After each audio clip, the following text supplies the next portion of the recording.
പരിശുദ്ധ പരമദിവ്യകാരുണ്യത്തിന് പരിശുദ്ധ പരമദിവ്യകാരുണ്യത്തിന് പരിശുദ്ധ പരമദിവ്യകാരുണ്യത്തിന് എൻ്റെ പ്രിയപ്പെട്ടവരെ, ഇന്നലെ നടന്ന ഒരു രസകരമായ സാക്ഷ്യമുണ്ട്. അദ്ദേഹം ഉടമ്പടിയിലല്ല, പക്ഷേ നമുക്ക് അനോണിമസ് ആയിട്ട് നമുക്ക് കവനൻ്റിലാകാൻ പറ്റും. അനോണിമസ് എന്ന് വെച്ച് കഴിഞ്ഞാൽ പ്രഖ്യാപിതമായിട്ട് പ്രകടിതമായിട്ട് അറിയപ്പെടാതെ കവനൻ്റ് പ്രഖ്യാപിക്കാതെ തന്നെ നമുക്ക്, അങ്ങനെയാണ് എനിക്കത് മനസ്സിലായത്. പുള്ളിയുടെ പേര് രാജീവ് ശിവനന്ദൻ, കായംകുളത്ത് നിന്നുള്ള സാക്ഷിയാണ്. അദ്ദേഹം ഒരു മർച്ചൻ്റ് നേവി സെക്യൂരിറ്റി ഓഫീസറാണ്, സുരക്ഷാ വിഭാഗം തലവനാണ്. അപ്പോൾ അദ്ദേഹം പറഞ്ഞിരിക്കുന്ന കാര്യം, എനിക്ക് ക്രിസ്തുവിനെ പണ്ടേ ഇഷ്ടമാണ്. ക്രിസ്തുവിനെ എനിക്ക് പണ്ടേ ഇഷ്ടമാണ്. ആരും എന്നോട് ഇഷ്ടപ്പെടാൻ പറഞ്ഞു തന്നിട്ടില്ല. ഞാൻ കുരിശുരൂപം നോക്കിയാണ് അത് പഠിച്ചത്. കുരിശുരൂപം നോക്കുമ്പോൾ ഒരു നിഷ്കളങ്കനായ ഒരു ആൾ മനുഷ്യൻ്റെ നന്മയ്ക്ക് വേണ്ടി ഇത്രയും പീഡിപ്പിക്കപ്പെടില്ലെന്ന് ഓർക്കുമ്പോൾ എൻ്റെ മനസ്സിൽ ഒരു സങ്കടം വരും. അന്ന് മുതൽ എനിക്ക് ക്രിസ്തുവിനെ ഞാൻ ഇഷ്ടപ്പെടാൻ തുടങ്ങി. ഞാൻ എന്നിട്ട് ഇവിടെ പറയും, എനിക്ക് ചില സമയത്ത് തോന്നുന്നു, എനിക്ക് വട്ടായിട്ടൊക്കെ തോന്നും. കാര്യം ഞാൻ ക്രിസ്തുവിനോട്, എൻ്റെ മനസ്സിലുള്ള ക്രിസ്തുവിനോട് ഞാൻ എൻ്റെ കപ്പൽ യാത്രയിൽ ഘോര സമുദ്രത്തിൽ ഞാൻ ഒറ്റപ്പെട്ടൊക്കെ നിൽക്കുമ്പോൾ, മുകളിൽ ആകാശവും താഴെ കടലുമായിട്ടൊക്കെ നിൽക്കുന്ന സമയത്ത് ഞാനിങ്ങനെ സംസാരിക്കും. ഞാൻ സംസാരിക്കണ എല്ലാം ക്രിസ്തുവിനോടാണ് സംസാരിക്കണത്. അപ്പോൾ ഞാൻ തന്നെ ഓർത്തത്, എന്ത് ഞങ്ങളൊക്കെ പഠിക്കുന്ന കാലത്ത് അൺനോൺ ക്രൈസ്റ്റ് ഓഫ് ഹിന്ദുയിസം എന്ന് കേട്ടിട്ടുണ്ട്. ബുക്കാണത്, റൈമണ്ട് പഠിക്കേണ്ടത് ഒരു പ്രഖ്യാതമായ പുസ്തകമാണ്. അതായത് ഹൈന്ദവേദികയിലെ അറിയപ്പെടാത്ത ക്രിസ്തു എന്ന്. അപ്പോൾ ഒത്തിരി ഒരു മനുഷ്യർ പ്രഖ്യാപിതമായ റിലിജൻ്റെ ഭാഗമല്ലാതിരിക്കുമ്പോൾ തന്നെ ക്രിസ്തുവിനെ ആരിഷ്ടപ്പെടുന്നുവോ അവർ ക്രിസ്തു ഇഷ്ടപ്പെട്ടിട്ട് ഒരു വല്ലാത്തൊരു സ്നേഹബന്ധം രൂപീകരിക്കാനുള്ള വലിയ സാധ്യതയുണ്ട് ബൈബിളിൽ. ബൈബിൾ മാത്രമല്ല, മനുഷ്യൻ്റെ അനുഭവ ജീവിതത്തിലും. അപ്പോൾ ഈ മനുഷ്യനിങ്ങനെ ഒരു ദിവസം ഇത്രയും ഒരു ബന്ധം ക്രിസ്തുവായിട്ടുണ്ട്. അദ്ദേഹം ക്രിസ്തു വഴിയാണ് മാതാവിലേക്ക് വന്നത്. നമ്മളൊക്കെ പഠിച്ചു വെച്ചിരിക്കുന്നത് അമ്മ വഴി മാതാവിലേക്ക്, അമ്മ വഴി ക്രിസ്തുവിലേക്ക് വരാൻ പറ്റുമെന്നാണ്. ഇത് നേരെ ഡൗണായിട്ടുള്ള നേരെ താഴേക്കുള്ള സഞ്ചാരമാണ്. അപ്പോൾ ക്രിസ്തുവിനെ ഇഷ്ടപ്പെട്ട് കഴിഞ്ഞ ശേഷം ക്രിസ്തുവിൻ്റെ അമ്മയെ ഇഷ്ടപ്പെട്ടു. അപ്പോൾ അദ്ദേഹത്തിൻ്റെ അനുഭവം ഇന്നലെ പറഞ്ഞത്, ഇവിടെ നിന്ന് പറഞ്ഞത് എനിക്ക് ഭയങ്കര ഇഷ്ടപ്പെടുന്നത്, അതായത് അദ്ദേഹം ഘോര സമുദ്രത്തിലൊരു മൺസൂൺ ടൈമാണ്. മൺസൂൺ ടൈം നമുക്കറിയാമല്ലോ, ജൂൺ ജൂലൈ മാസം. അപ്പോൾ ജൂൺ ജൂലൈ മാസത്തിൽ അദ്ദേഹത്തിൻ്റെ ബിസിനസ് നേവിയാണ്, മർച്ചൻ്റ് നേവി. അതിൻ്റെ ഷിപ്പ് പോകേണ്ടത് തെക്ക് പടിഞ്ഞാറോട്ടാണ് പോകേണ്ടത്. തെക്ക് പടിഞ്ഞാറോട്ട് അങ്ങനെ പോകാൻ പറ്റത്തില്ല ശരിക്കും പറഞ്ഞാൽ. തെക്ക് പടിഞ്ഞാറെന്നല്ലേ മൺസൂൺ വരണത്. അപ്പോൾ വലിയ തിരകൾ ഉയർന്ന് പൊങ്ങിയിട്ട് കപ്പലിന് സഞ്ചരിക്കാൻ പറ്റാതെ വരും. പക്ഷേ ആ ചാർട്ടേഡ് ആയിട്ടുള്ള ഒരു ബിസിനസ് ആയത് കാരണം പോകാതിരിക്കാനും പറ്റിയില്ല. ഇപ്പം നമുക്ക് നമ്മുടെ ജീവിതത്തിൽ ഇങ്ങനെ സംഭവിക്കുവേ, നമുക്കറിയാം പോയാൽ അപകടമാണ്, പക്ഷെ നമുക്ക് പോകാതിരിക്കാൻ പറ്റത്തില്ല. ഇങ്ങനെ ഒരു ത്രിസംഗുവിൽ നമ്മൾ ചെന്ന് ചാടും. ഈ ത്രിസംഗുവിൽ ചെന്ന് ചാടിയാലും ക്രിസ്തു തന്നെയാണ് നമുക്കൊരു പരിഹാരം. എന്താ കാര്യം വെച്ച് കഴിഞ്ഞാൽ, ക്രിസ്തു, ഞാൻ എപ്പോഴും നിങ്ങൾ പറയുന്ന ഉടമ്പടിയുടെ ഏറ്റവും ശക്തമായ വചനമാണ് ക്രിസ്തു എല്ലാമാണെന്നുള്ളത്. അതായത് സർവ്വസാധ്യതകളിങ്ങനെ അതായത് ഒരു കോടി ജന്മാന്തരങ്ങളിലൂടെ കടന്നു പോകുമ്പോഴും ഓരോ മനുഷ്യരും ഉണ്ടാകുന്ന ഓരോ സാധ്യതയ്ക്കും അവസ്ഥകൾക്കും ക്രിസ്തു മറുപടിയാണ്. കൈയിടിച്ച് കർത്താവ് ഹല്ലേലൂയ ഹല്ലേലൂയ ഹല്ലേലൂയ ഹല്ലേലൂയ ഹല്ലേലൂയ യേശുവേ ഹല്ലേലൂയ ഹല്ലേലൂയ യേശുവേ സ്തുതി ഹല്ലേലൂയ ഹല്ലേലൂയ ഭാവാ സ്നേഹരാജാവേ. സന്തോഷത്തിൽ പാടുക.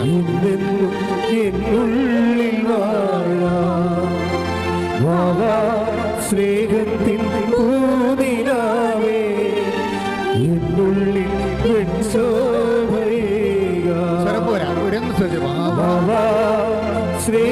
സ്നേഹരാജാവേ എന്നെന്നും എന്നുള്ളിൽ സ്നേഹത്തിൻ പൂനിലാവേ എന്നുള്ളിൽ ഹല്ലേലൂയ ഹല്ലേലൂയ ഹല്ലേലൂയ.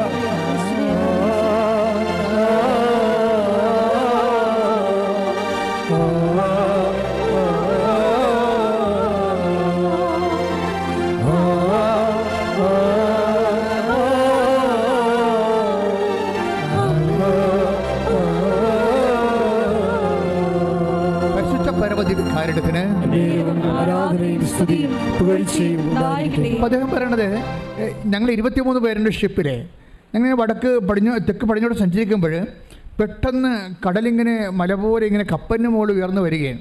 നിങ്ങൾക്കറിയാമല്ലേ, കപ്പലിന് മേലെ മല ഉയർന്നു വന്ന് നമ്മളതിൻ്റെ യൂട്യൂബിൽ അത്തരം വീഡിയോസ് കിടപ്പുണ്ട്. എന്ന് വെച്ച് കഴിഞ്ഞാൽ മല പോലെ ഇങ്ങനെ ഉരുണ്ട് വരും. അപ്പം നമ്മൾ ഈ കപ്പലും അതുപോലെ തന്നെ മലയുടെ മുകളിലേക്ക് ഇങ്ങനെ ജലത്തിൻ്റെ മലയുടെ മുകളിലേക്ക് പോയിട്ട് ആ മല പെട്ടെന്ന് പുറകിലേക്ക് പതിഞ്ഞു പോകുമ്പോൾ പെട്ടോ എന്ന് പറഞ്ഞ് കപ്പൽ താഴേക്ക് വീഴും, ചിലപ്പോൾ കണ്ടിച്ചും പോകും. അപ്പോൾ ഒത്തിരി കടൽ പരിചയമുള്ള ക്യാപ്റ്റൻ ഉൾപ്പെടെയുള്ള ഒത്തിരി ആൾക്കാർ ഞങ്ങളുണ്ട്. പക്ഷെ ഞങ്ങൾക്ക് എല്ലാവരുടെയും മനസ്സ് കിടുകിടുത്തു പോയി, ഇതിൽ നിന്ന് രക്ഷപ്പെടുകയില്ലെന്ന് തോന്നി. കാര്യം പിന്നീട് അവിചാരിതമായിട്ട് വലിയൊരു കടൽത്താരിലേക്കാണ് ഞങ്ങൾ പോണത്. അത് ഇൻസ്റ്റൻ്റായിട്ട് അവിടെ ഉണ്ടായതാണ്, പണ്ടുണ്ടായിരുന്നതല്ല. ജിയോഗ്രഫിക്കൽ മാപ്പ് നോക്കുമ്പോൾ, ഓഷ്യൻ മാപ്പ് നോക്കുമ്പോൾ അവർക്ക് ചുഴികൾ എവിടെയാണ് എന്നൊക്കെ കൃത്യമായിട്ട് നേരത്തെ അറിയാൻ പറ്റും. നമ്മുടെ ഗൂഗിൾ ചെയ്ത പോലെ ഗൂഗിൾ നമുക്ക് എഴുതി വരത്തില്ല. അതുപോലെ കടലിലും ചുഴികൾ സ്ഥിരമായിട്ടുള്ള സ്ഥലങ്ങളുണ്ട്. ഇത് പുതുതായിട്ട് കാറ്റ് വന്നപ്പോൾ പുതുതായിട്ട് രൂപപ്പെട്ട പാതാള ചുഴിയുടെ വക്കിൽ പോയി കപ്പലെത്തും. കപ്പലെത്തിക്കഴിഞ്ഞിട്ട് പെട്ടെന്ന് കപ്പലിൻ്റെ യന്ത്രം നിന്നു പോകും. അപ്പം മനസ്സിലായി, യന്ത്രം നിന്ന് പോയാൽ പിന്നെ ചുക്കാനൊന്നും പ്രവർത്തിക്കത്തില്ല, തിര തട്ടി നശിപ്പിച്ച് എല്ലാം മുക്കിക്കളയും. അതുപോലെ തന്നെ പെട്ടെന്ന് അപ്പോൾ ഈ മനുഷ്യൻ മാത്രം ഇങ്ങനെ പ്രാർത്ഥിച്ചുകൊണ്ടിരിക്കണം ഇതിൻ്റെ അകത്ത്, അങ്ങനെ മാത്രം പ്രാർത്ഥിച്ചുകൊണ്ടിരിക്കുകയാണ്. അപ്പോഴാദ്യമായിട്ട് ചങ്ക കൊണ്ടിട്ട് പെട്ടെന്ന് ഇങ്ങനെ ഇരുട്ട് കയറി ചുറ്റിട്ട്. അപ്പോൾ മനസ്സിലായി മുങ്ങിപ്പോയി കപ്പലെന്ന്, ഈ വെള്ളത്തിൻ്റെ അടിയിലാണ് തങ്ങളെന്ന് മനസ്സിലായി. അപ്പോൾ ഞാൻ പോവുകയാണ്, അദ്ദേഹം കരയുന്നുണ്ട്, ഞാൻ പോവുകയാണ് മാതാവേ എന്ന് പറഞ്ഞ്. അപ്പോൾ മാതാവിനെ വിളിച്ചത്, ഞാൻ പോവുകയാണ് മാതാവേ എന്ന് പറഞ്ഞ് ഒറ്റ കരച്ചിൽ. പെട്ടെന്ന് നോക്കിയപ്പോൾ എല്ലാം വെളുത്ത് നല്ല പ്രകാശത്തിൽ ഇങ്ങനെ ആകാശം കാണാൻ പറ്റി. അപ്പോൾ മനസ്സിലായി ഞങ്ങളെ മാതാവ് ചുഴിയെന്ന് കരകയറ്റിയെന്ന്. കൈയടിച്ച് കർത്താസുടലി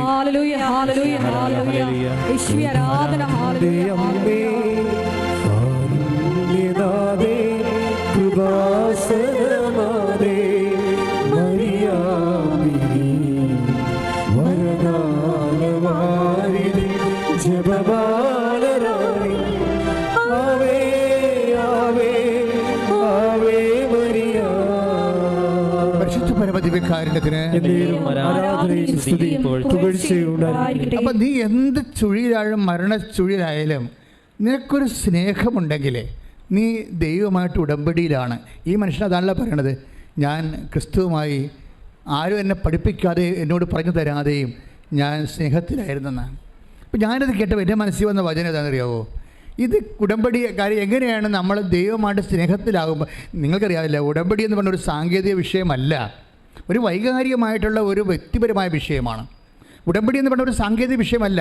നിങ്ങളിങ്ങനെ കുറേ നിബന്ധനകൾ പറഞ്ഞ് കുറേ നിയോഗങ്ങൾ എഴുതിയിട്ടിട്ട് അപ്പോൾ ദൈവം അതനുസരിച്ച് അതിന് ഇൻട്രാക്ട് ചെയ്യുന്ന ഒരു സാങ്കേതിക വിഷയമല്ല, മറിച്ച് ഒരു വൈകാരികവും വ്യക്തിപരമായ വിഷയമാണ്. അതിനകത്ത് വൈകാരികം എന്താണെന്ന് വെച്ച് കഴിഞ്ഞാൽ നീയും നിൻ്റെ ദൈവവും തമ്മിലുള്ള സ്നേഹമാണ്. ഈശോ എന്നാ പറഞ്ഞത്? എന്നെ സ്നേഹിക്കുന്നവൻ എൻ്റെ കൽപ്പന വചനം പാലിക്കും. Take the word of God 14:23 യോഹന്നാന്റെ സുവിശേഷം. ശ്രദ്ധിക്കട്ടെ. ഹല്ലേലൂയ ഹല്ലേലൂയ ഹല്ലേലൂയ ഹല്ലേലൂയ യേശുവേ നന്ദി ഹല്ലേലൂയ. യോഹന്നാൻ 14:23 എന്നെ സ്നേഹിക്കുന്നവൻ എൻ്റെ വചനം പാലിക്കും. എന്നെ സ്നേഹിക്കുന്നവൻ എൻ്റെ വചനം പാലിക്കും. അപ്പോൾ എന്റെ പിതാവ് അവനെ സ്നേഹിക്കുകയും ഞങ്ങൾ അവന്റെ അടുത്ത് വന്ന് അവനിൽ വാസമുറപ്പിക്കുകയും ചെയ്യും. ഇതാണ് മറ്റെല്ലാ പ്രാർത്ഥനാകളിൽ നിന്ന്, പ്രാർത്ഥനാ രൂപങ്ങളിൽ നിന്ന് ഉടമ്പടിയെ വ്യത്യസ്തമാക്കുന്ന ഉടമ്പടിയുടെ തനത് പ്രാമിസ്, തനത് വാഗ്ദാനം. വേറെ ഒന്നിൻ്റെ ഈ വാഗ്ദാനമില്ല. എന്താ പറയണത്?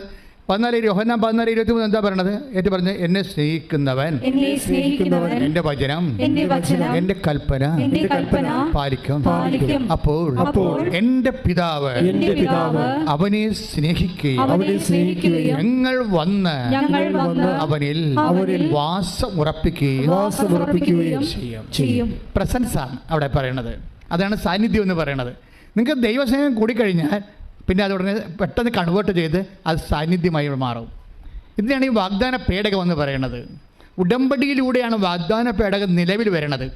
അല്ല പെട്ടിടകത്ത് അപ്പവും കുറേ വചനവും ചുമന്നുകൊണ്ട് പോയ വാഗ്ദാന പേടകമാകത്തില്ല. വാഗ്ദാന പേടകം ഒരു മാനസികവും ആത്മീയവും വ്യക്തിപരവും സ്വകാര്യവും വൈകാരികവുമായ ഒരു ബന്ധമാണ്. കൈയടിച്ച് കർത്താൻ ഹല്ലേലൂയ.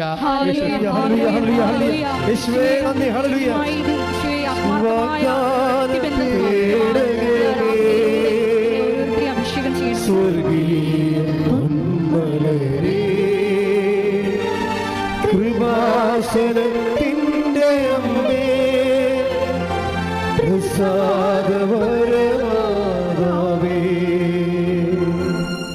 അതായത് ഈ ഒരു നിങ്ങൾ ഉടമ്പടിയിലായിരിക്കുന്നവർ ഈ ഒരു ബന്ധം ടാർഗറ്റ് ചെയ്യാൻ വേണ്ടി നോക്കണം. ദൈവമായിട്ട് ഒരു സ്വകാര്യ ബന്ധം, വ്യക്തിപരമായ വൈകാരികമായ ഒരു സ്നേഹോഷ്മളമായ ഒരു ഇൻറ്റിമസി കീപ്പ് ചെയ്യാൻ നോക്കണം.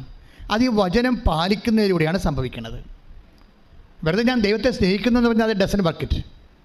മറിച്ച് വചനം പാലിക്കണമെങ്കിൽ എന്താ സംഭവിക്കണം? ഈശോ പറഞ്ഞു, എന്നെ സ്നേഹിക്കുന്നവൻ പറഞ്ഞേ എന്നെ സ്നേഹിക്കുന്നവൻ എൻ്റെ വചനം പാലിക്കും. എൻ്റെ വചനം പാലിക്കും. അപ്പോൾ വചനം പാലിക്കുമെന്ന് പറയുമ്പോൾ നിങ്ങൾക്ക് വേണമെങ്കിൽ അതായത് കഴിഞ്ഞ ദിവസങ്ങളിൽ ഒരു സംഭവം ഉണ്ടായി.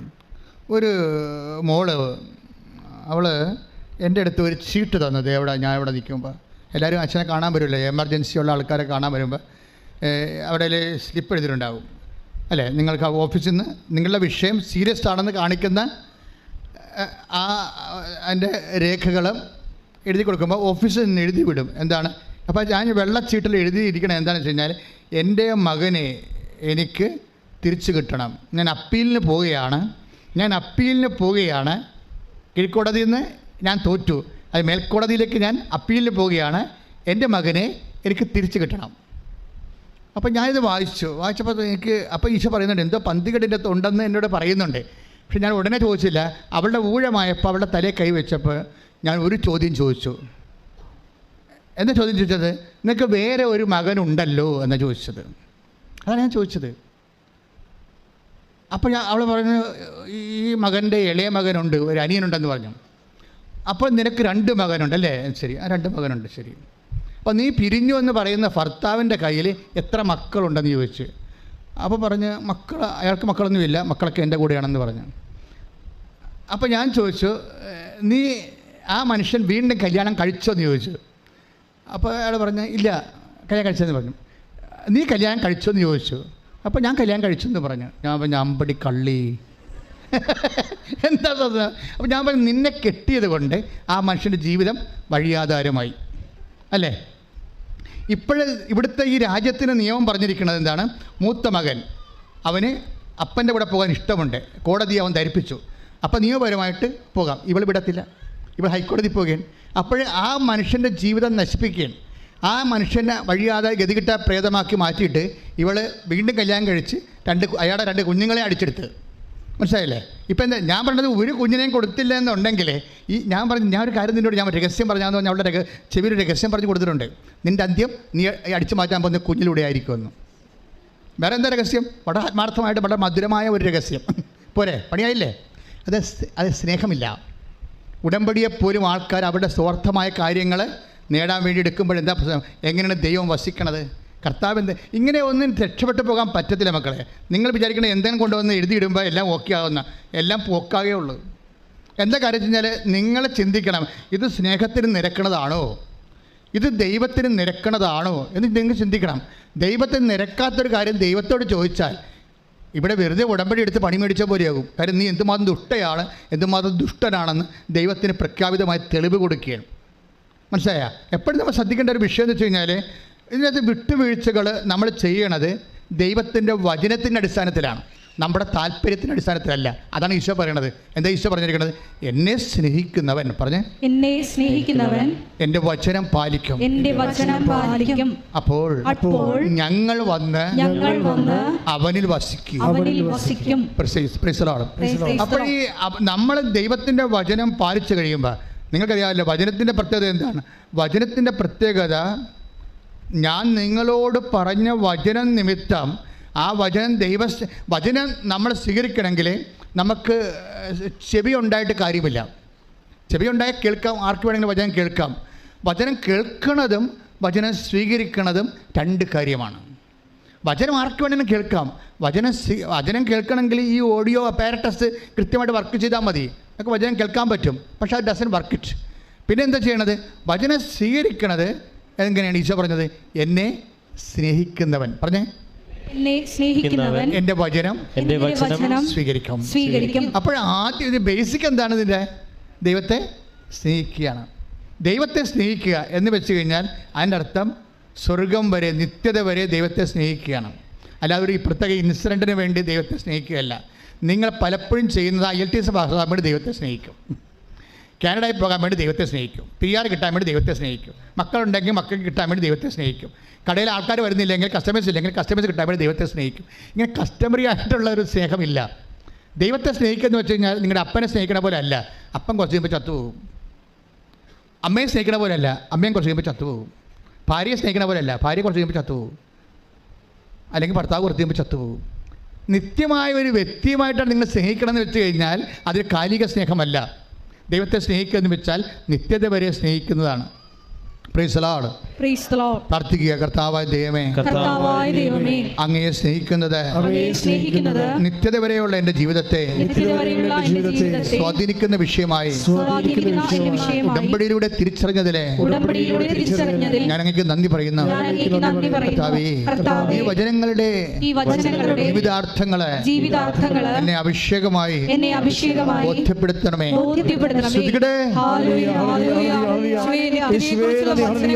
നിങ്ങളെ പഠിപ്പിക്കുന്നതിന് നന്ദി പറയുന്നു. അത് സ്വീകരിക്കുവാൻ ഞങ്ങളുടെ അന്തരങ്ങളെ ഒരുക്കണമേ. ഹല്ലേലൂയ, ഹല്ലേലൂയ.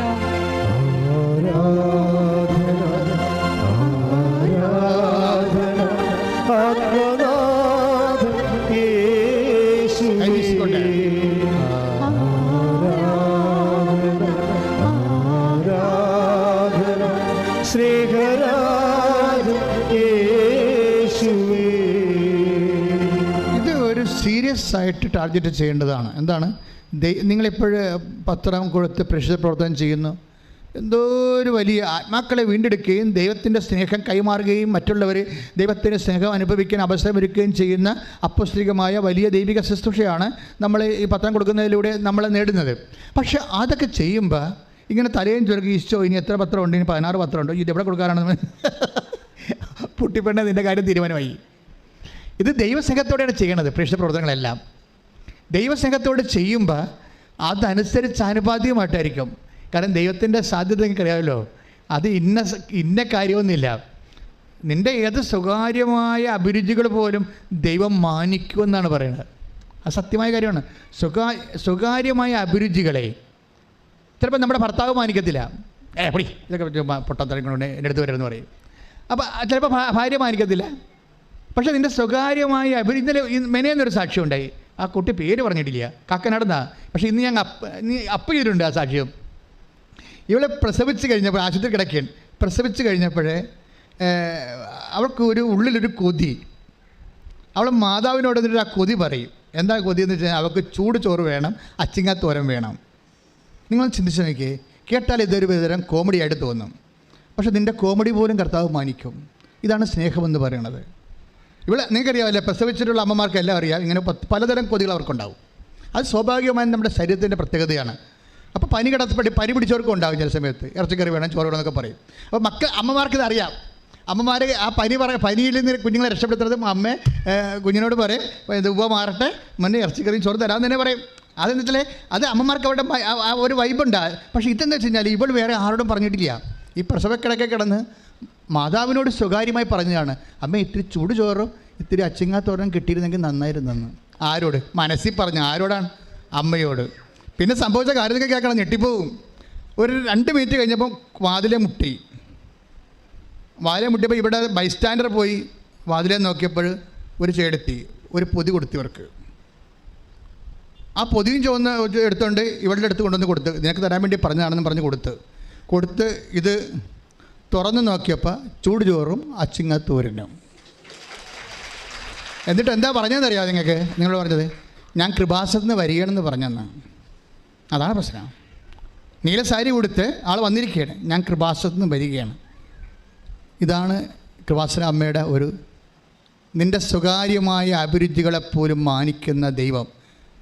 ഇത് ഇപ്പോൾ തുടങ്ങിയൊന്നുമല്ല. ഞാൻ ചില സമയത്തൊക്കെ ബൈബിൾ വായിക്കുമ്പോഴേ നിങ്ങൾ ഐസയ 43 വായിച്ച് നോക്കിയേ. ഐസയ 43 ദൈവം എങ്ങനെയാണ് മനുഷ്യനെ സ്നേഹിക്കണം എന്ന് നമുക്ക് മനസ്സിലാവും. 43:4. അതെ അതെ. നീ എനിക്ക് വിലപ്പെട്ടവനും പറഞ്ഞേ, നീ എനിക്ക് വിലപ്പെട്ടവനും ബഹുമാന്യനും പ്രിയങ്കരനും ആയതുകൊണ്ട് നിനക്ക് പകരമായി മനുഷ്യരെയും നിന്റെ ജീവന് പകരമായി ജനതകളെയും ഞാൻ നൽകുന്നു. 5 വായിച്ചോളൂ. ഭയപ്പെടേണ്ട, ഞാൻ നിന്നോട് കൂടെയുണ്ട്. ഇതാണ് പ്രസൻസ് എന്ന് പറയുന്നത്, വാഗ്ദാന പേടകം എന്ന് പറയുന്നത്. ഭയപ്പെടേണ്ട. അപ്പം ദൈവത്തെ സ്നേഹിക്കുന്നതിൻ്റെ പ്രധാനപ്പെട്ട കാരണം ദൈവം ആദ്യം നമ്മളെ സ്നേഹിക്കുകയാണ്. അപ്പം നിങ്ങളിവിടെ പറഞ്ഞില്ലേ, ഇപ്പം ഇന്നലെ ആ രാജീവ് ശിവനന്ദനം പറഞ്ഞത്, ആ മനുഷ്യന് ആദ്യം മുതലേ ദൈവത്തോട് ഒരു സ്നേഹം തോന്നി. ആരെങ്കിലും എന്നോട് പറഞ്ഞു കാണും, അങ്ങനെ എന്നെ വിളിക്കാതെ ഞാനിവിടെ വരത്തില്ലല്ലോ, അപ്പോൾ ദൈവം എന്നെ വിളിച്ചതാണെന്ന് എനിക്ക് ബോധ്യമുണ്ടെന്നൊക്കെയാണ് ഇത് പറയണത് അദ്ദേഹം. അങ്ങനെ കുറേ കാര്യം അദ്ദേഹം പറയുന്നുണ്ട്. പക്ഷേ അപ്പോഴൊക്കെ എൻ്റെ മനസ്സ് വന്ന സംഭവം എന്താണെന്ന് അറിയാമോ? ദൈവം നമ്മളല്ല ഇനിഷ്യേറ്റീവ് എടുക്കണത്, ദൈവമാണ് ആദ്യത്തെ ഇനിഷ്യേറ്റീവ് എടുക്കുന്നത്. നിങ്ങളിന്ന് കൃപാസനത്തിൽ വന്നിട്ടുണ്ടെങ്കിൽ ദൈവത്തിൻ്റെ വലിയ സ്നേഹത്തിലേക്ക് ദൈവം സ്വകാര്യമായി വ്യക്തിപരമായി നിന്നെ വിളിച്ചിരിക്കുന്നു. കൈയടിച്ച് കർത്താവേ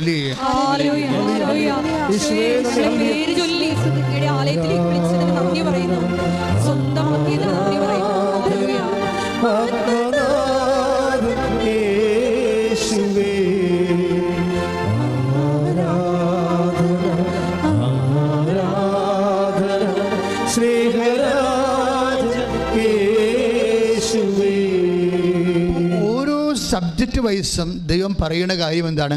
ഇപ്പോൾ കടം കയറി, അപ്പോഴും ദൈവം പറയും ഭയപ്പെടേണ്ട, ഞാൻ നിൻ്റെ കൂടെയുണ്ട്. രോഗം വന്നു, അപ്പോഴും ദൈവം പറയും എന്താണ്? 43:5 ഭയപ്പെടേണ്ട, ഞാൻ നിൻ്റെ കൂടെയുണ്ട്.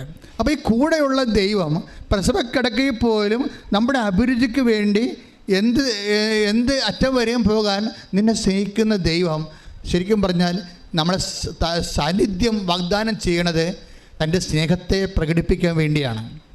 മനുഷ്യന്മാർക്ക് ഒരിക്കലും ദൈവത്തെ സ്നേഹിച്ച് തോൽപ്പിക്കാൻ പറ്റത്തില്ലെന്ന് ഞാൻ പഠിച്ചത് കുരിശുരൂപം നോക്കിയാണ്. ഞാൻ കുരിശുരൂപം നോക്കുമ്പോഴൊക്കെ എപ്പോഴും ഈശോട് പറയുന്നൊരു കാര്യമുണ്ട്, നിന്നെ തോൽപ്പിക്കാൻ പറ്റത്തില്ലെന്ന് എനിക്കറിയാവുന്ന. ഈ കിടപ്പ് കണ്ടാൽ നമുക്കറിയാൻ പറ്റില്ല, ഇങ്ങനെ നമുക്ക് തിരിച്ച് സ്നേഹിക്കാൻ പറ്റുമോ? അപ്പം തോൽപ്പിക്കാൻ പറ്റാത്തൊരു സ്നേഹത്തിൻ്റെ സാന്നിധ്യം നിൻ്റെ ജീവിതത്തിൻ്റെ സ്വകാര്യ അവസ്ഥകളിൽ പോലും സംരംഭമാക്കുന്ന ചൈതന്യത്തിൻ്റെ പേരാണ് ക്രിസ്തു. കൈയിടിച്ച് കർത്താൻ ഞങ്ങൾക്ക് വേണ്ടി യേശുവേ നന്ദി. ഹല്ലേലൂയ ഹല്ലേലൂയ ഹല്ലേലൂയ ഹല്ലേലൂയ ഹല്ലേലൂയ യേശുവേ സ്തുതി. ഹല്ലേലൂയ ഹല്ലേലൂയ മഹത്വം മഹത്വം. ആരാധന ആരാധന യേശുവേ ആരാധന ആരാധന ആരാധന യേശുവേ ആരാധന. ബിജോ കീശേരി എന്ന് പറഞ്ഞൊരു മകൻ ഇന്നലെ കഴിഞ്ഞ ദിവസങ്ങളിൽ സാക്ഷ്യം പറഞ്ഞു. അത് എൻ്റെ മനസ്സിനെ സ്പർശിക്കുന്ന സാക്ഷ്യങ്ങളാണ് ഞാൻ നിങ്ങളോട് പറയണത്. ബിജോ കീശേരി എന്നെ പറഞ്ഞു വെച്ചാൽ ഉടമ്പടി എന്താണ് അദ്ദേഹത്തിന് കൊടുത്തതെന്ന് പറയുന്നുണ്ട്. ഉടമ്പടി അദ്ദേഹത്തെ എന്താണ് ആക്കി മാറ്റിയതെന്ന് പറയുന്നുണ്ട്. അത് പറയണത്, ഞാനിപ്പോഴ് പുറത്തിറങ്ങുമ്പോഴൊക്കെ എന്നേക്കാൾ കഷ്ടപ്പെട്ടവരെ ഞാൻ നോക്കും, ശ്രദ്ധിക്കും. പൈസ ഇല്ലാത്തവർ, രോഗികളെ, ആശുപത്രിയിൽ കിടക്കുന്ന വേദനപ്പെടുന്നവരെ, കുടുംബങ്ങളിൽ എന്നോട് പ്രയാസങ്ങൾ പറയുന്നവരെ എല്ലാം ഞാൻ ശ്രദ്ധിക്കാൻ തുടങ്ങി. പക്ഷേ അതൊക്കെ മുമ്പ് അദ്ദേഹം പറയുന്നുണ്ട്, ഉടമ്പടി എടുക്കുന്ന മുമ്പ് എനിക്കൊരു മനസ്സുതി ഉണ്ടായിരുന്നു. ബിജോ പറയണതാണ്, ഉടമ്പടി എടുക്കുന്ന മുമ്പ് എനിക്കൊരു മനസ്സുതി, എന്നെക്കാളും മേൽ ആരൊക്കെ ഉണ്ടെന്ന് ഞാൻ നോക്കും, എന്നിട്ട് ഞാൻ അവരെപ്പോലെ എനിക്കാകുന്നില്ലല്ലോ എന്ന് പറഞ്ഞൊരു കോമ്പറ്റ് ചെയ്യും മനസ്സുകൊണ്ട്. മനസ്സിലായില്ലേ? ഉടമ്പടി നിങ്ങളുടെ ജീവിതത്തെ രണ്ടായിട്ട് തിരിക്കുന്നുണ്ടെന്ന് ഇപ്പോൾ വ്യക്തമായില്ലേ? ഉടമ്പടി എടുക്കുന്നത് വരെ ഞാൻ ചിന്തിച്ചത്, എത്ര പേര് ഞങ്ങളുടെ കുടുംബത്തിൽ നിന്ന് കാനഡയിൽ പോയി, എത്ര പേർക്ക് എത്ര സെൻറ്റ് സ്ഥലമുണ്ട്, ഞങ്ങൾക്ക് 40 സെൻറ്റ്, എന്നേക്കാൾ സ്ഥലമുള്ള കൂടുതലുണ്ട്. കൊച്ചാപ്പൻ്റെ മകന് 60 സെൻറ്റ്, എൻ്റെ ഭാര്യയുടെ അനിയത്തിൻ്റെ വീട്ടുകാർക്ക് 2 ഏക്കർ. അപ്പോൾ എന്നേക്കാൾ മുകളിലുള്ളവരെയാണ് ഞാൻ എപ്പോഴും നോക്കിക്കൊണ്ടിരുന്നത്. ഉടമ്പടി എടുക്കുന്നവരെ എന്നെക്കാളും മുകളിലുള്ളവർ ആരാണ്, അവരൊക്കെ കോമ്പീറ്റ് ചെയ്യാൻ വേണ്ടി, അവരൊക്കെ തറ പറ്റിക്കാൻ വേണ്ടി അവരുമാരും ഞാൻ മത്സരത്തിന് സമയം കുറിച്ചുകൊണ്ടുള്ള ജീവിതമാണ് എൻ്റെത്. ഉടമ്പടി എടുത്തു കഴിഞ്ഞപ്പോൾ ഞാൻ നോക്കണത് എന്താണ്, ഞാൻ എന്നേക്കാൾ താഴെയുള്ളവരെ എന്തുമാത്രം സഹായിക്കാൻ പറ്റും, അതാണ് വിഷയം. ആ മനുഷ്യൻ്റെ ദൈവസ്നേഹം നിറഞ്ഞപ്പോഴേ എന്നേക്കാൾ താഴെയുള്ളവരെന്ന് പറയുന്നത് ആരാണ്, അതെല്ലാം ക്രിസ്തുവായിരിക്കും. മനസ്സിലായില്ലേ? നിന്നേക്കാൾ താഴെ ഉള്ളവരെന്ന് പറഞ്ഞാൽ ആരായിരിക്കും, അത് ക്രിസ്തുവായിരിക്കും. ക്രിസ്തു എപ്പോഴും നിനക്ക് താഴെയായിരിക്കും എന്ന് ബൈബിൾ പറയുന്നുണ്ട്. എന്താണ്, ഞാൻ രോഗിയായിരുന്നു, ഞാൻ നഗ്നനായിരുന്നു, ഞാൻ കാരാഗ്രഹത്തിലായിരുന്നു, ഞാൻ പരദേശിയായിരുന്നു, നിങ്ങളെനിക്ക് ഭക്ഷണം തന്നു, നിങ്ങളെന്നെ സന്ദർശിച്ചു. കണ്ട, അപ്പോൾ എന്നേക്കാൾ താഴെയുള്ളവർ ആരായിരിക്കും, ക്രിസ്തുവായിരിക്കും. ഈ മനുഷ്യനിപ്പോൾ വിജയം എന്താ പറയണത്, ഞാൻ നേരത്തെ ലോകത്തിൻ്റെ സന്തതിയായിരുന്നു, ജഡിക സന്തതിയായിരുന്നു. അപ്പോൾ എന്നേക്കാൾ മുകളിൽ ആരുണ്ട്, അവനൊക്കെ അടിച്ചിടാൻ എന്താ മാർഗ്ഗമെന്ന് പറഞ്ഞുകൊണ്ട് ഞാനിങ്ങനെ വടിയും വഴുകയും എടുത്ത് അമ്പും വലിയും എടുത്ത് നടക്കിയിരുന്നു. ഇപ്പോൾ ഞാൻ താറി എന്ത് ചെയ്ത്, എന്നേക്കാൾ താഴെയുള്ളവർ ഞാൻ ദൈവത്തിൻ്റെ മുഖച്ഛായ കണ്ടുകൊണ്ട് നോക്കാൻ തുടങ്ങി, ശുശ്രൂഷിക്കാൻ തുടങ്ങി, അവർക്ക് പങ്കുവെക്കാൻ തുടങ്ങി. ഞാൻ തന്നെ ക്രിസ്തുവിനെ തേടി അറിയാൻ തുടങ്ങി. ഉടമ്പടി നിന്നെ ക്രിസ്തുവിനെ അന്വേഷിച്ചുള്ളൊരു യാത്രയാക്കി മാറ്റും. കൈയിടിച്ച് കർത്താവിനെ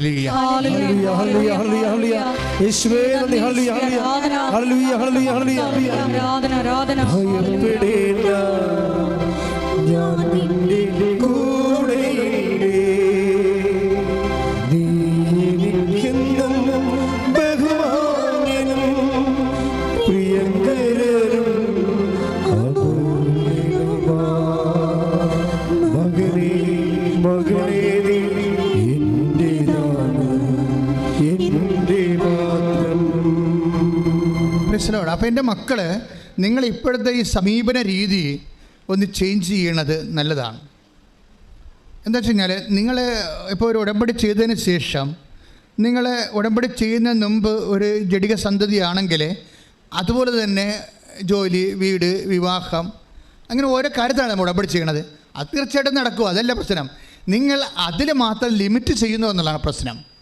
നമ്മുടെ ഉടമ്പടിയെ ഒരു പരീക്ഷ പാസ്സാകുന്നതും ഒരു ഇൻ്റർവ്യൂവും ഒരു സ്ഥലം വിൽക്കുന്നതുമായിട്ടുള്ള വിഷയമായിട്ട് ഉടമ്പടിയെ ലിമിറ്റ് ചെയ്യാം. ഉടമ്പടി അതിനുവേണ്ടി മാത്രമാണ് സ്ഥാപിച്ചതല്ല. ഉടമ്പടി എന്തിന് സ്ഥാപിച്ചതാണ്? ദൈവത്തിന് നമ്മുടെ കൂടെ കൂട്ടുവസിപ്പിന് വേണ്ടി സ്ഥാപിച്ചതാണ്.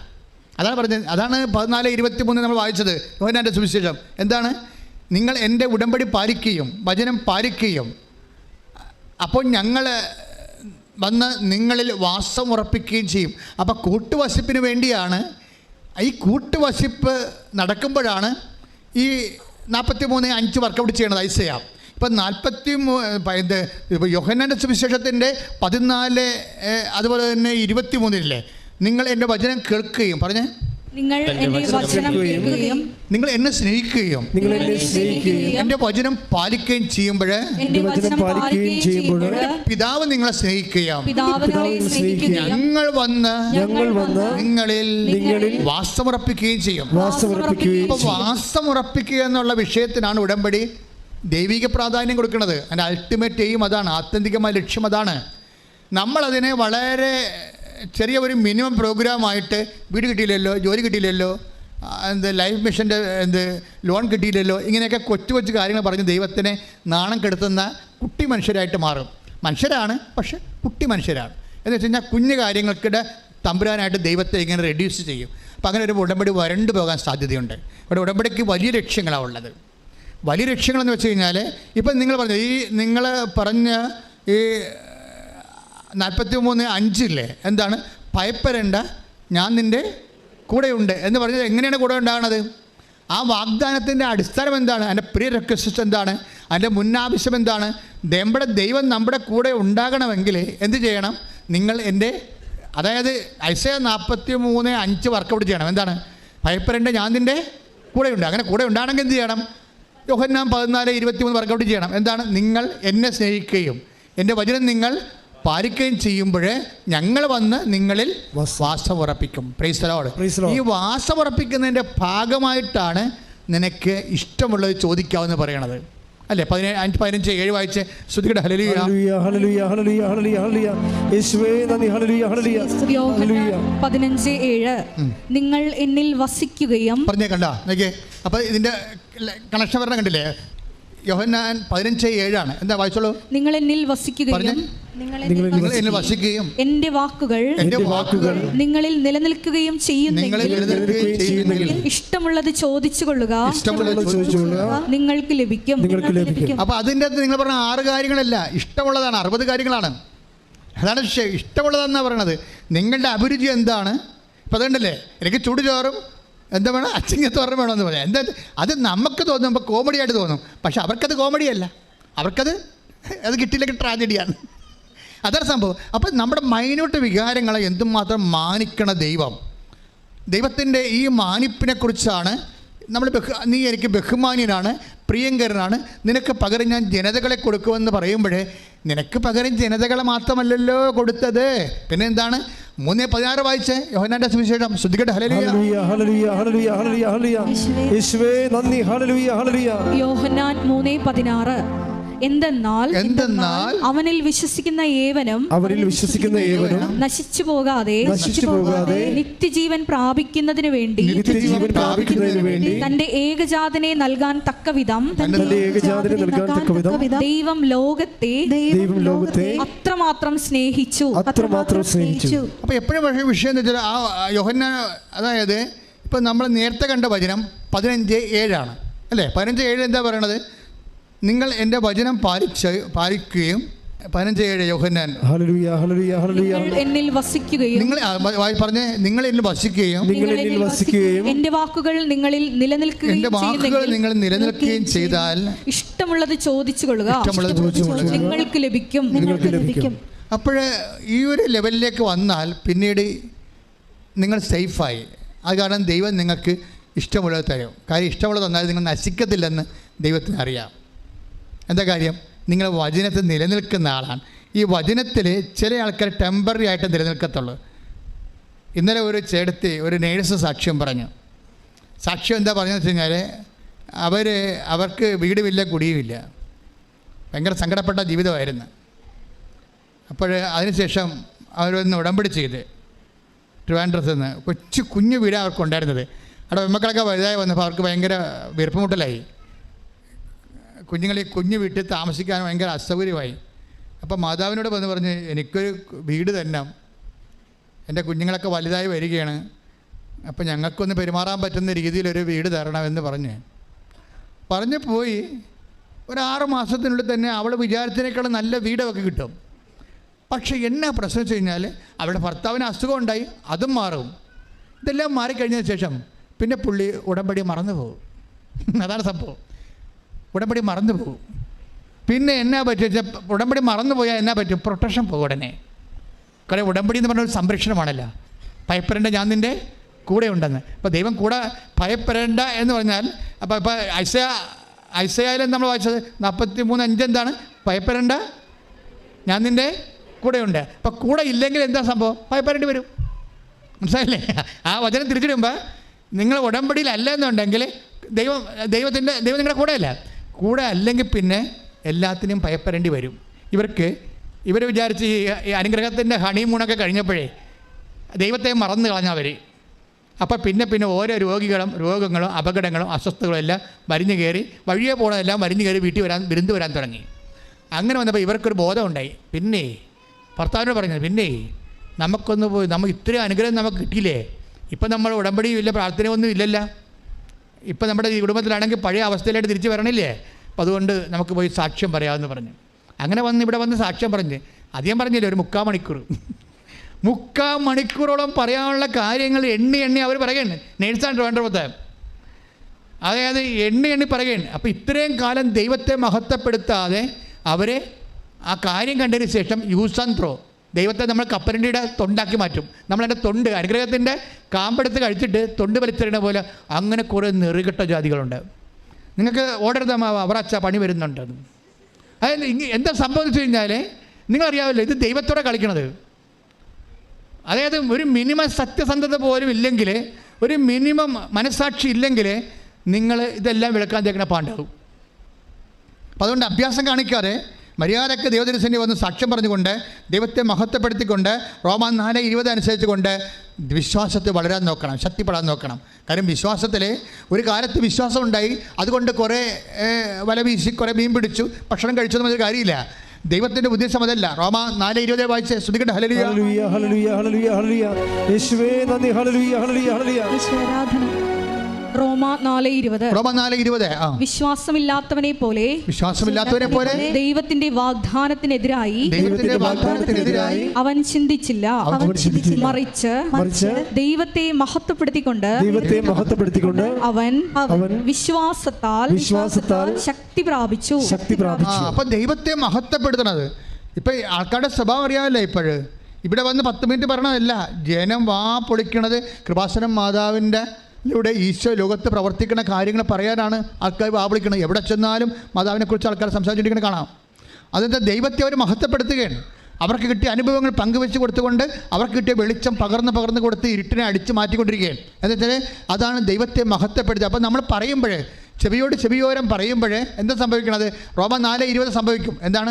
ദൈവത്തെ മഹത്വപ്പെടുത്തിക്കൊണ്ട്, പറഞ്ഞോളൂ, ദൈവത്തെ മഹത്വപ്പെടുത്തിക്കൊണ്ട് അവർ വിശ്വാസത്തിൽ ശക്തി പ്രാപിച്ചു. അപ്പോൾ നിങ്ങൾക്കൊരു അനുഗ്രഹം കിട്ടിക്കഴിഞ്ഞാൽ അത് കൈമാറ്റത്തിനുള്ളതാണ്. അതുകൊണ്ട് ദൈവം മഹത്വപ്പെടേണ്ടതാണ്. മഹത്വപ്പെട്ട് കഴിഞ്ഞാൽ എന്ത് പറ്റും? നിങ്ങളുടെ വിശ്വാസം നിങ്ങളെ ശക്തി പ്രാപിക്കും. വിശ്വാസത്തിന് എന്തുമാത്രം ശക്തി പ്രാപിക്കാൻ പറ്റുമെന്ന് എനിക്ക് പോലും എന്നെ ഇതുവരെ മനസ്സിലായിട്ടില്ല.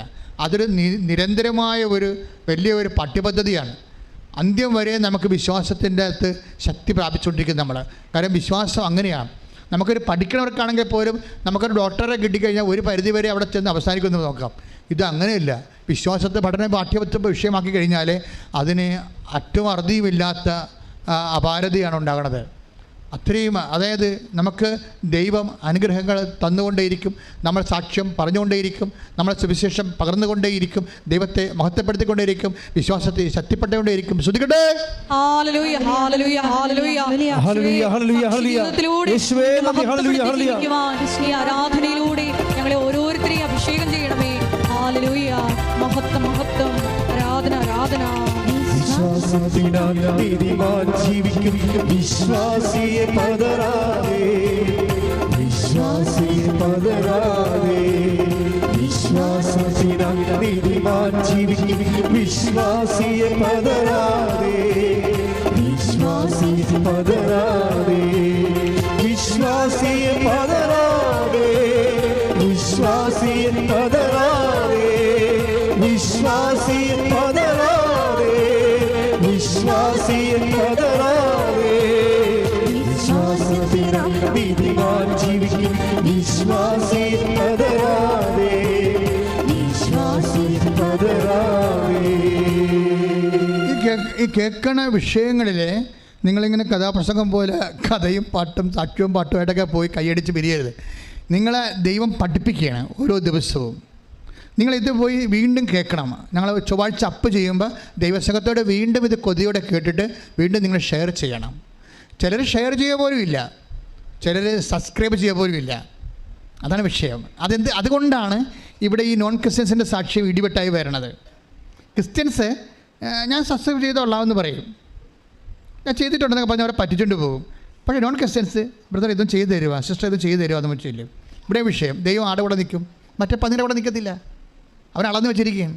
അവൻ ദൈവത്തിൻ്റെ അനുഗ്രഹം 10 പതുങ്ങി വന്ന് അടിച്ചു മാറ്റാൻ വല്ല വകുപ്പുണ്ടാകുന്ന വിചാരിച്ചുകൊണ്ടാണ് വരണത്. നിങ്ങൾ ദൈവത്തിൻ്റെ അടുത്തേക്കുമ്പോൾ ഓർക്കണ കാര്യം, ഇവിടെ ഒറ്റ ലേബലേ ഉള്ളൂ, വിശ്വാസി. Whether you are Christian or non Christian, അങ്ങനെ ഒരു പേര് ഇവിടെ ഇല്ല. അതൊക്കെ വില്ലേജ് ഓഫീസിലേ ഉള്ളൂ. ഇവിടെ ഒരു പേരേ ഉള്ളൂ, നീ ദൈവത്തെ സ്നേഹിക്കുന്നുണ്ടോ ഇല്ലയോ.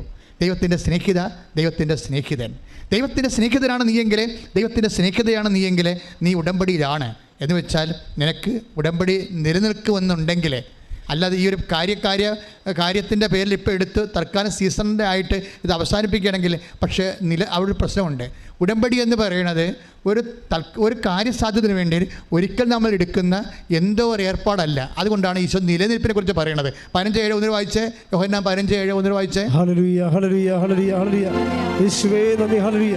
യോഹന്നാൻ 15:7 നിങ്ങൾ എന്നിൽ വസിക്കുകയും, പറഞ്ഞ നിങ്ങൾ എന്നിൽ വസിക്കുകയും, നിങ്ങൾ എന്നിൽ വസിക്കുകയും എന്റെ വാക്കുകൾ നിങ്ങളിൽ നിലനിൽക്കുകയും ചെയ്യുമെങ്കിൽ. അതാണ് പ്രശ്നം. ഉടമ്പടി നിങ്ങൾ എന്നിൽ വസിക്കുകയും, എൻ്റെ ഉടമ്പടി നിങ്ങൾക്കറിയാമല്ലോ. ഉടമ്പടിക്ക് വചനത്തിൽ കുറേ വാക്കുകൾ പര്യായങ്ങളുണ്ട്. ഉടമ്പടിക്ക് പറയുന്ന വാക്കെന്താണ്? വാഗ്ദാനം എന്ന് പറയും, അല്ലേ? വാഗ്ദാനം എന്ന് പറയും. പിന്നെന്ത് പറയും? വാക്കെന്ന് പറയും, വചനമെന്ന് പറയും. എല്ലാം ഉടമ്പടിയാണ്. നിയമമെന്ന് പറയും. എല്ലാം ഉടമ്പടിയാണ് ഉദ്ദേശിക്കുന്നത്. അപ്പോൾ ഈശോ എന്താ പറയണത്? ഈ 15:7 എന്താ പറയണത്?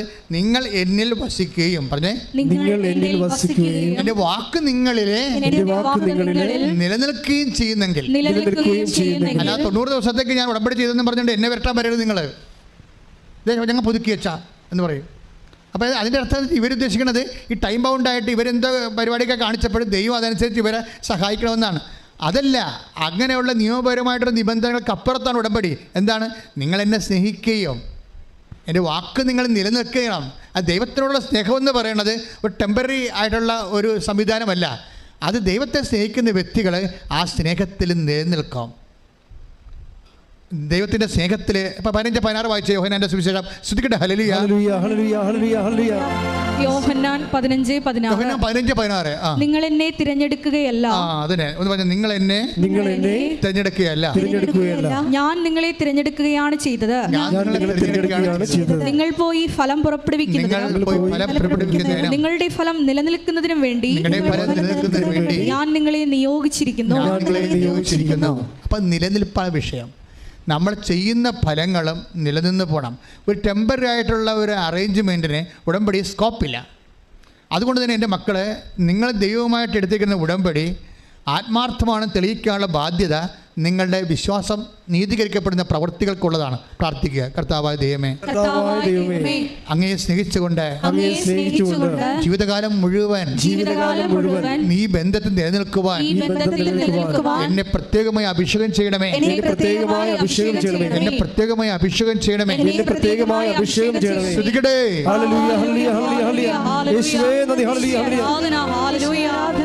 വചനം പാലിച്ചുകൊണ്ട് ബന്ധം നീയുമായി സ്ഥാപിക്കുവാൻ ഈ ആരാധനയിലൂടെ ഞങ്ങളെ അഭിഷേകം ചെയ്യും.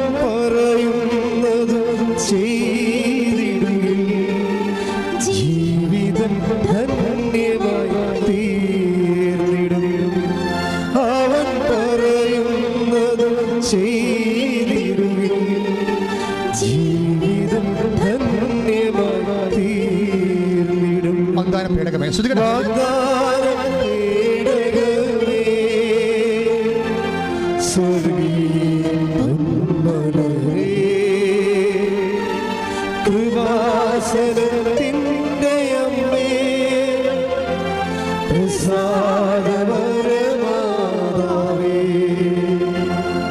പരിശുദ്ധ പരമദിവ്യകാരുണ്യത്തിന് ആരാധനയും സ്തുതിയും പുകഴ്ചയും ഉണ്ടായിരിക്കട്ടെ. അപ്പോൾ നിങ്ങളുടെ വസ്തുതകൾക്ക് പ്രാധാന്യം വിഷയങ്ങൾക്ക് പ്രാധാന്യം കൊടുക്കാതെ ദൈവമാകുന്ന വ്യക്തികൾക്ക് പ്രാധാന്യം കൊടുക്കുന്ന രീതിയിലുള്ള ഒരു ഷിഫ്റ്റിംഗ് നടക്കണം ഇതിൻ്റെ അകത്ത്. ദൈവത്തിന് പ്രാധാന്യം. ഇപ്പം പലരുടെ ഉടമ്പടി തണുത്തു പോയതിനും ഉടമ്പടി വരുമാനമില്ലാത്ത രീതിയിൽ പുഷ്പിക്കാത്ത മരം പോലെ ആകാൻ കാരണം നിങ്ങളുടെ വിഷയത്തിന് മാത്രം പ്രാധാന്യം കൊടുക്കുകയും ദൈവത്തെ അതിൽ നിന്ന് ആ പിക്ചറിൽ നിന്ന് മാറ്റുകയും ചെയ്തിട്ടാണ്. അപ്പോൾ ഇതൊന്ന് തിരിച്ചു കൊണ്ടുവരണം. കാര്യം എന്താണ്? നീ ഉടമ്പടി എടുത്ത് എന്തിനാണെന്ന് ചോദിച്ചാൽ ഉടനെ നീ പറയണം ദൈവത്തെ പ്രത്യേകമായി സ്നേഹിക്കാനെന്ന്. ഒറ്റ ഉത്തരവേ ഉള്ളൂ. എന്തിനാണ് നീ ഉടമ്പടി എടുത്തതെന്ന് ആരെങ്കിലും ചോദിച്ചാൽ ഉടനെ നീ പറയണം, ഒറ്റ ശ്വാസത്തിൽ പറയണം, രാത്രി ഉറങ്ങിക്കിടക്കുമ്പോൾ വിളിച്ചിട്ട് പറയണം, ഞാൻ ഉടമ്പടി എടുത്തത് ദൈവത്തെ എല്ലാവരെക്കാളും ഉപരിയായി സ്നേഹിക്കാൻ വേണ്ടിയാണ്. അല്ലാതെ IELTS പാസ്സാകാനാണ്, കാനഡയിൽ പോകാനാണ്, PR കിട്ടാനാണെന്ന് പറയരുത്. അടി മോഹത്തൊക്കെ പാഴ്സൽ കിട്ടും. എന്നുവെച്ചാൽ നീ വെറുതെ ചുമ്മാ വസ്തുവിന് പ്രാധാന്യം കൊണ്ട് ദൈവത്തിനെ കളിയാക്കാൻ വേണ്ടി വന്നിരിക്കണം തോന്നും. അതല്ല സംഭവം. അപ്പൊ ഒന്ന് പറഞ്ഞേ, ഞാൻ ഉടമ്പടി എടുത്തത് എനിക്ക് വേണ്ടി ക്രൂശിക്കപ്പെട്ടവനെ, തിരുവലാവിൽ മുറിവേറ്റവനെ, ചുടിയവനെ, സ്വന്തം ജീവൻ എന്റെ വീണ്ടെടുപ്പ് വിലയായി നൽകിക്കൊണ്ട് എനിക്ക് വേണ്ടി തിരുവുദ്ധാനം ചെയ്തവനെ, നിത്യത അവകാശമാക്കിയവനെ, നിത്യത വരെ സ്നേഹിക്കാനാണ് ഞാൻ ഉടമ്പടിയിലായിരിക്കണത്. ശ്രദ്ധിക്കട്ടെ. ആരാധന, ഹല്ലേലൂയ, മഹത്വം, മഹത്വം, ആരാധന, ആരാധന, ഹല്ലേലൂയ, ഹല്ലേലൂയ, ഹല്ലേലൂയ, ആരാധന, ആരാധന, യേശുവേ ആരാധന, ആരാധന, ആരാധന, സ്നേഹമേ ആരാധന. ഞാനിപ്പോൾ ഈ ഉടമ്പടിയുടെ സാക്ഷ്യങ്ങൾ നമ്മൾ പരിശോധിക്കുമ്പോൾ ശരിക്കും നമുക്ക് ഞെട്ടലുണ്ടാകും. അത്തരം എല്ലാ ദിവസവും ഇപ്പോൾ ഈ ദിവസങ്ങളൊക്കെ നടന്ന സാക്ഷ്യങ്ങളൊക്കെ എന്ന് പറഞ്ഞാൽ ഞങ്ങൾക്ക് അത്ഭുതമാണ് ശരിക്കും പറഞ്ഞാൽ. ഇത്രയും ഞങ്ങൾ പ്രതീക്ഷിച്ചില്ല ഒരിക്കലും. അമ്മ ഇത്രയും സുന്ദരമായ രീതിയിൽ ഒരു കാലത്തും കേരളത്തെ എത്രയോ അനുഗ്രഹത്തിൻ്റെ വ്യത്യസ്തങ്ങളായ തരംഗകാലങ്ങൾ ഉണ്ടായിട്ടുണ്ട്. അതിനേക്കാളെല്ലാം എബവാണ്. ഇപ്പോൾ ഇന്നലെ ഒരു സാക്ഷ്യം ഇനാസ് മുക്കാട്ടുകാര തൃശ്ശൂർ അവിടെ ഇന്നലെ സാക്ഷ്യം കഴിഞ്ഞ ദിവസങ്ങളിൽ ഇട്ടിട്ടുണ്ട്, സാക്ഷി ഇട്ടിട്ടുണ്ട്, നോക്കിയാൽ മതി. പിന്നെ പ്രശ്നം വെച്ച് കഴിഞ്ഞാൽ ഇനസിൻ്റെ വൈഫിന് ക്യാൻസർ വന്നു. അവർ തിരിച്ചറിഞ്ഞപ്പോൾ തന്നെ 3-ാം സ്റ്റേജായി. പിന്നെ അത് അഡ്വാൻസായി 4-ാം സ്റ്റേജായി. ക്യാൻസർ 4-ാം സ്റ്റേജായി കഴിഞ്ഞപ്പോൾ ഇനസിന് മനസ്സിലായി. ഡോക്ടർ പറഞ്ഞു കീമോ കൊടുത്തിട്ട് ആൾ കരിഞ്ഞ് വരണ്ട് ആന്തരിക അവയവങ്ങളൊക്കെ പൊള്ളി പോകണമെന്നല്ലാതെ ഇനി ഇങ്ങനെ പതുക്കെ കീമോ കൊടുത്തും വിശ്രമിച്ചുമൊക്കെ പോകാനേ പറ്റത്തുള്ളൂ. അങ്ങനെ അവർ അത് അക്സെപ്റ്റ് ചെയ്തവർ അങ്ങനെ ഒരു അവസ്ഥയിലായിപ്പോയി. പക്ഷെ മഹാസങ്കടമാണ് ഉള്ളിൽ. അപ്പോൾ ഇനി വൈദ്യശാസ്ത്രത്തിൽ ഇനി ഒന്നും ചെയ്യാനില്ലെന്ന് പറയുമ്പോൾ ഇനസിനോട് ഒരാൾ പറയും ഇനി ഒരു കാര്യം ചെയ്യാനുണ്ട്, ആലപ്പുഴ പോയി കൃപാസന മാതാവിനെ കണ്ടാൽ മതി എന്ന് പറയും. ഈ മനുഷ്യന്മാർ ഇപ്പോൾ ഇങ്ങനെയൊക്കെ സംസാരിക്കണത്. അതിന് ഞാനിത് കൈന്നിട്ട് പറയണം, ആ സാക്ഷി നിങ്ങൾ കേൾക്കണം. ഇവരിവിടെ വന്നിട്ട് ഉടമ്പടി എടുക്കും. ഉടമ്പടി എടുത്തിട്ട് ഇവർ ഉടമ്പടി തൈലമോ തേനോ ഉപ്പൊക്കെ എടുത്തിട്ട് ഇവർ പ്രാർത്ഥിച്ചിട്ട് ഉടമ്പടി തൈലം കഴിക്കും. സാക്ഷ്യമൊന്നും നിങ്ങൾ കേൾക്കണം. അതായത് എന്നിട്ട് കുറച്ച് കഴിഞ്ഞപ്പോൾ ഒരു 2 ദിവസം കഴിഞ്ഞപ്പോൾ ഒരു സ്കാൻ ചെയ്തപ്പോൾ ഡോക്ടർ പെട്ടെന്ന് പറയും ഇത് വല്ലാത്തൊരു മാറ്റമാണല്ല, ഇനി നമുക്ക് ഓപ്പറേഷൻ ചെയ്യാൻ പറ്റുമെന്ന്. അപ്പോൾ ഓപ്പറേഷൻ ചെയ്യാൻ പറ്റത്തില്ലെന്ന് ഡോക്ടർ പറഞ്ഞുകൊണ്ടിരുന്നതേ. ഇപ്പം ഇത്രയും, അതായത് രാത്രി പകലായി പോലെ മാറ്റമായിപ്പോയി ആന്തരിക അവയവങ്ങൾക്ക്. എന്നിട്ട് പറഞ്ഞു ഇത് നമുക്ക് ഓപ്പറേഷൻ ചെയ്യാൻ പറ്റുമെന്ന് പറഞ്ഞ് ഉടനെ അവർ ഓപ്പറേഷൻ നീക്കി. പിന്നീട് നടക്കുന്ന കാര്യം ഭയങ്കര രസമാണ്. ആൾ ഇപ്പം നല്ല ജീവനോടെ ഇപ്പം 2-3 ടെസ്റ്റ് എല്ലാം കഴിഞ്ഞപ്പോഴും ആ ശരീരത്തിൽ ക്യാൻസറിൻ്റെ ഒരു ചെറിയ തന്മാത്ര പോലും ഇല്ല. അപ്പോൾ ഇത്രയും വലിയൊരു ദൈവമാണ്, ഇത്രയും വലിയൊരു പ്രാർത്ഥനാ പദ്ധതിയാണ് ഉടമ്പടി എന്ന് പറയുന്നത്. എല്ലാ പ്രത്യാശയും പോകുമ്പോഴും വിശ്വസിക്കുന്നവന് ഒരിടമുണ്ട് ഇവിടെ. അവിടെ നിന്നെ കാത്തിരിക്കാൻ യേശുവിൻ്റെ അമ്മയുണ്ട്, നിന്നെ സംരക്ഷിക്കാൻ വേണ്ടി. കൈയടിച്ച് കിടന്നു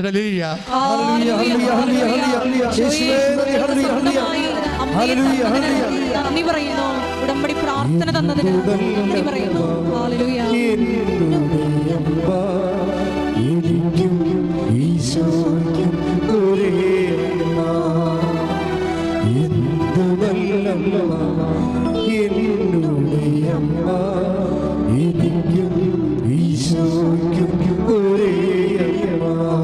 പരിശുദ്ധ പരമദിവ്യകാരുണ്യത്തിന്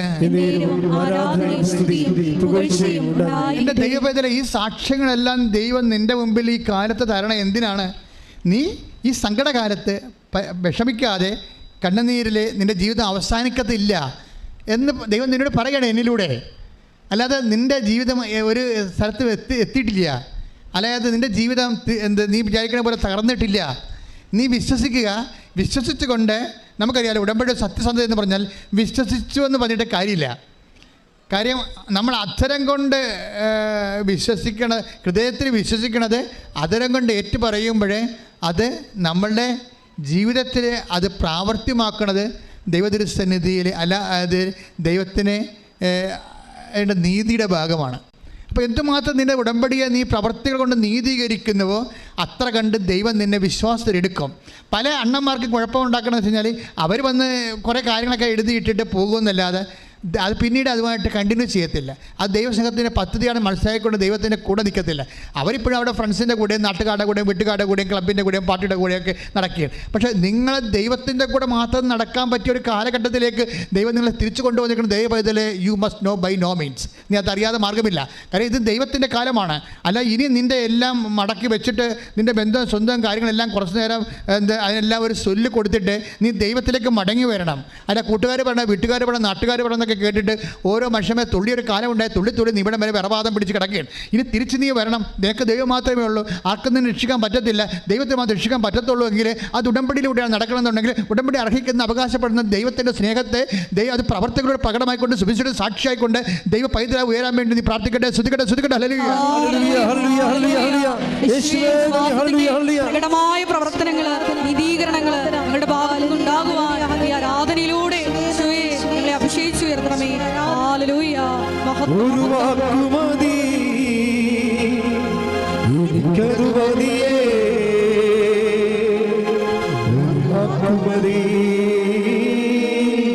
എനിക്കതുമതിയേ, ഒരു വാക്കുമതി എനിക്കതുമതിയേ. വാക്കു മതി, എനിക്കതു മതി. പരിശുദ്ധ പരമദിവ്യകാരുണ്യത്തിന് എപ്പോഴും നമ്മൾ ശ്രദ്ധിക്കേണ്ടത്, ഉടമ്പടിയിൽ എപ്പോഴും ഐ വിൽ ഡു എന്ന് പറഞ്ഞ ഒത്തിരിയേറെ വാഗ്ദാനങ്ങളുണ്ടാകും. ഉടമ്പടി എല്ലാം അടിസ്ഥാനപ്പെടുത്തിക്കുന്ന വാഗ്ദാനം. നിങ്ങളുടെ ഈ പല കാര്യങ്ങളും, നിങ്ങൾക്ക് സ്വപ്നം കാണാൻ പോലും പറ്റാത്ത കാര്യങ്ങൾ എന്തുകൊണ്ടാണ് നിവൃത്തിയാക്കണത്? അതിനെക്കുറിച്ച് കറസ്പോണ്ടിങ് പ്രോമിസസ് ഉള്ളത് കൊണ്ടാണ്. ഉടമ്പടിയും എന്ന് പറയുന്ന വാഗ്ദാനം തന്നെയാണ് ദൈവത്തിൻ്റെ. 8856 വാഗ്ദാനങ്ങൾ ദൈവം തന്നിട്ടുണ്ട്. അതിനകത്ത് ഇനി വരാൻ പോണ കാലത്തുള്ള ജീവിതത്തിൻ്റെ ആവശ്യങ്ങൾ വരെ ഉൾപ്പെട്ടുകൊണ്ടാണ് ആ വാഗ്ദാനം മുന്നോട്ട് പോകുന്നത്.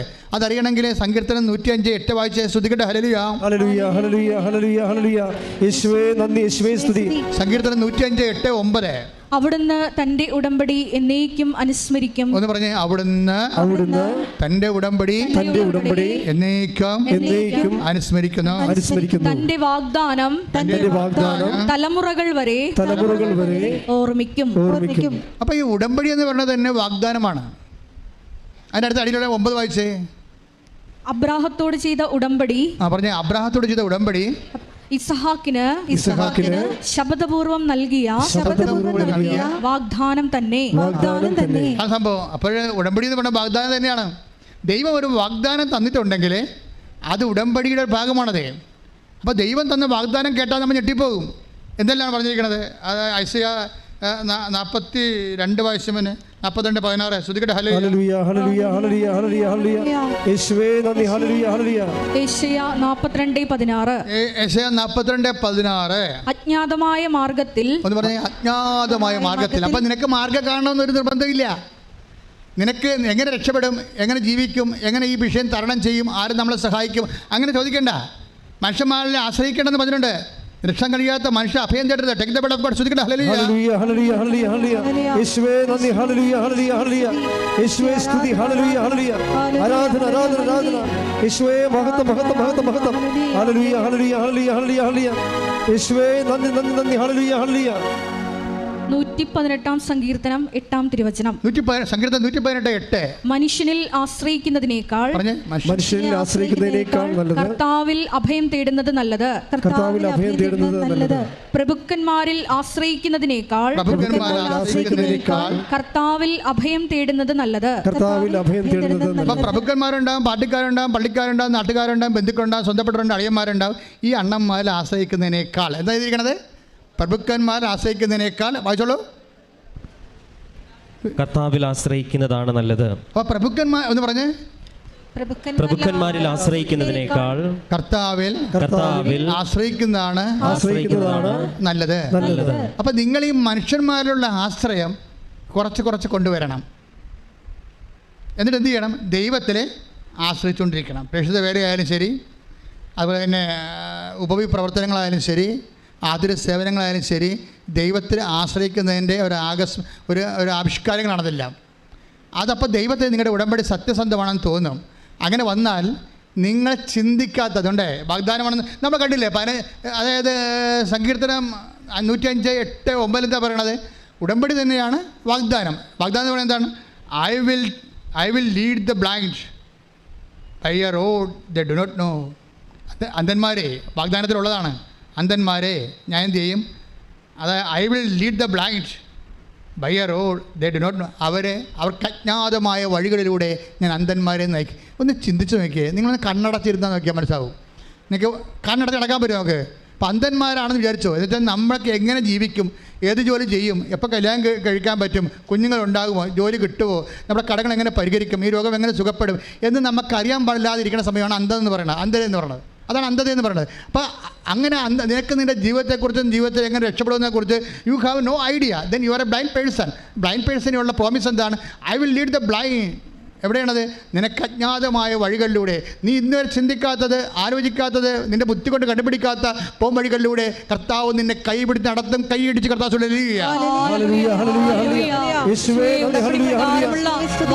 വഴികളിലൂടെ ഞങ്ങളെ നടത്തുന്നതിന് നന്ദി പറയുന്നു. കൈകളിൽ താങ്ങിടുന്ന സ്നേഹം എന്നെ തോളിലേറ്റി താരാട്ട് പാടും. മെല്ലെ ചാഞ്ചക്ക് മാറ്റുന്ന സ്നേഹം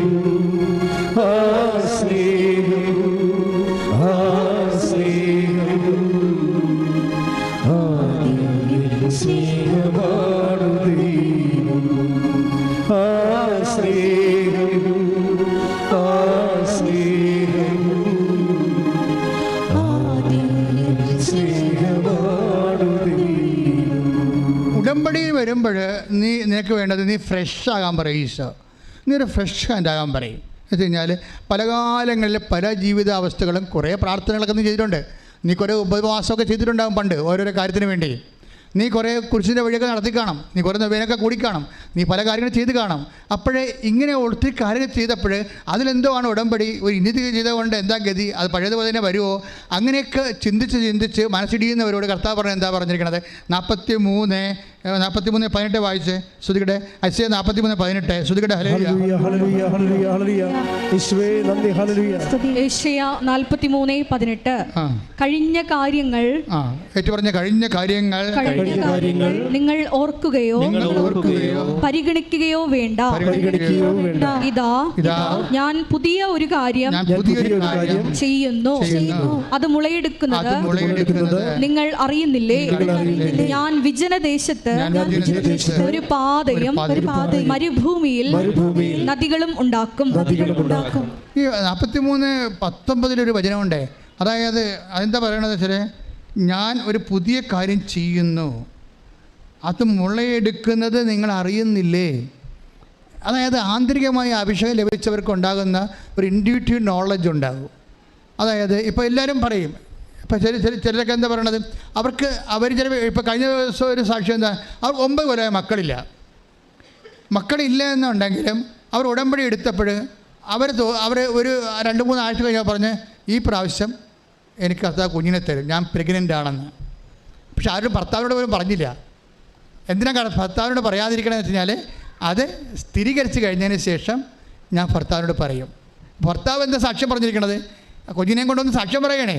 അതായത് ഞാൻ അറിഞ്ഞില്ല, ഇവള് സന്ധ്യപ്രാർത്ഥനയ്ക്ക് എന്നെ മാതാവാക്കിയതിന് ഞാൻ അങ്ങേക്ക് നന്ദി പറയണമെന്ന് കേട്ടപ്പോഴാണ് ഞാൻ തിരിഞ്ഞു നോക്കിയ മാതാവായ. സ്വന്തം ഭർത്താവ് പോലും അറിയുന്നില്ല. അവളെ ഈ വിശ്വാസം ജീവിക്കണം. അവൾ 9 കൊല്ലം അവർക്ക് മക്കളില്ല. അപ്പോൾ 9 കൊല്ലം മക്കളില്ല എന്നുണ്ടെങ്കിൽ അവളിപ്പോൾ ഉടമ്പടി എടുത്തപ്പോൾ പരിശുദ്ധാത്മാവ് കണ്ടില്ലേ, അത് മുളയെടുക്കണത് നീ അറിയുന്നില്ലേ? കൈയടിച്ച് ശ്രദ്ധിക്കട്ടെ.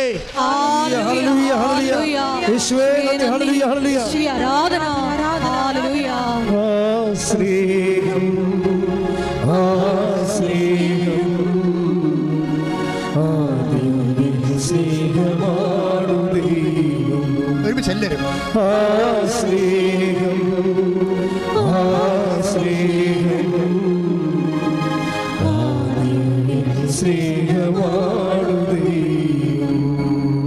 ഈ അനുഭവങ്ങൾ ലെവലിൽ ഇപ്പോൾ ഇന്നലെ തന്നെ ശിവനന്ദൻ എന്താ പറഞ്ഞറിയാവോ? ഇയാൾ തുടങ്ങുന്നതിന് ഇങ്ങനെയാണ്, ഇത് ജീവനുള്ള ദൈവങ്ങൾ അധിവസിക്കുന്ന ഈ സ്ഥലത്തേക്ക് എന്നെ കൂട്ടിക്കൊണ്ടുവന്നതിന് നന്ദി പറയണമെന്ന്. അദ്ദേഹം അങ്ങനെ പറയണത്. ക്രിസ്തീയതയിൽ ഒറ്റ ദൈവം മാത്രമേ ഉള്ളൂ. പക്ഷെ അദ്ദേഹത്തിൻ്റെ ഒരു എക്സ്പ്രഷനാണ്, ജീവനുള്ള ദൈവങ്ങൾ വസിക്കുന്ന ഇടത്തേക്ക് എന്നെ കൂട്ടിക്കൊണ്ടുവന്നതിന് ഞാൻ നന്ദി പറയണം. അതാ ശിവനന്ദനന്ദൻ്റെ സാക്ഷ്യത്തിൻ്റെ ആദ്യ ഭാഗങ്ങളെ. പക്ഷേ എന്ത് സംഭവിച്ചു കഴിഞ്ഞാൽ, നമ്മൾ 9 കൊല്ലം മക്കളില്ല. ഒന്ന് ചിന്തിച്ച് നോക്കിയേ. അവർ 5 കൊല്ലം മക്കളില്ലാത്തപ്പോൾ തന്നെ ചെയ്യാവുന്ന എല്ലാം ചികിത്സ ചെയ്ത് കാണും. പക്ഷെ ഉടമ്പടി എടുത്തപ്പോൾ അവിടെ ഉള്ളിലെ പരിശുദ്ധാത്മാവ് നീ ഈ ആഴ്ച പ്രഗ്നൻ്റ് ആകുമെന്ന് ആന്തരികമായിട്ട് അവളോട് സംസാരിക്കാൻ തുടങ്ങി. ഇത് ഒരു പുതിയ കാര്യമല്ല. അതുകൊണ്ടാണ് ബൈബിൾ പറയണത്, അതായത് ഇതാ ഞാനൊരു പുതിയ കാര്യം ചെയ്യുന്നു, അത് മുളയെടുക്കുന്നത് നിങ്ങൾ അറിയുന്നില്ലേ? അതാണ് ഐസയ 43:18-19. അതായത് നമ്മൾ രക്ഷപ്പെടാൻ പോകുന്ന കാര്യം നമുക്ക് മുന്നറിവ് തരും. നമുക്ക് നീ വിഷമിക്കണ്ട, നിൻ്റെ വിസ ഈ ആഴ്ച വരും. അതാണ് വിഷയം. നീ വിഷമിക്കണ്ട. നിന്നെ സംബന്ധിച്ചത് നിനക്ക് ഇപ്പോൾ പൈസ ഇല്ലെങ്കിലും പൈസ എങ്ങനെയായാലും ഉണ്ടാകും. എത്ര സാക്ഷ്യം നിങ്ങൾക്ക് വേണം ഇതുപോലെ. അത് അപ്പോൾ ദൈവം ഇടപെട്ട് കഴിയുമ്പോൾ അത് മുളയെടുക്കണത് നമുക്ക് തന്നെ ദൈവം തന്നെ നമ്മൾക്ക് അറിയിച്ചുകൊണ്ടിരിക്കും. അതുകൊണ്ടാണ് ശിവനന്ദനം പറഞ്ഞത് ജീവനുള്ള ദൈവം അധിവസിക്കുന്ന ഇടമെന്ന് പറഞ്ഞത്.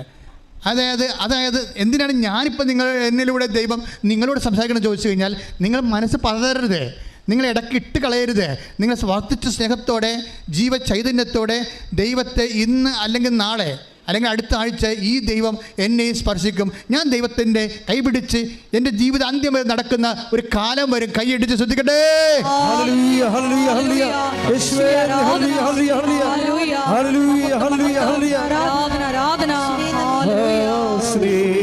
ഒരുമിച്ച് എല്ലാവരും നിൽക്കാം.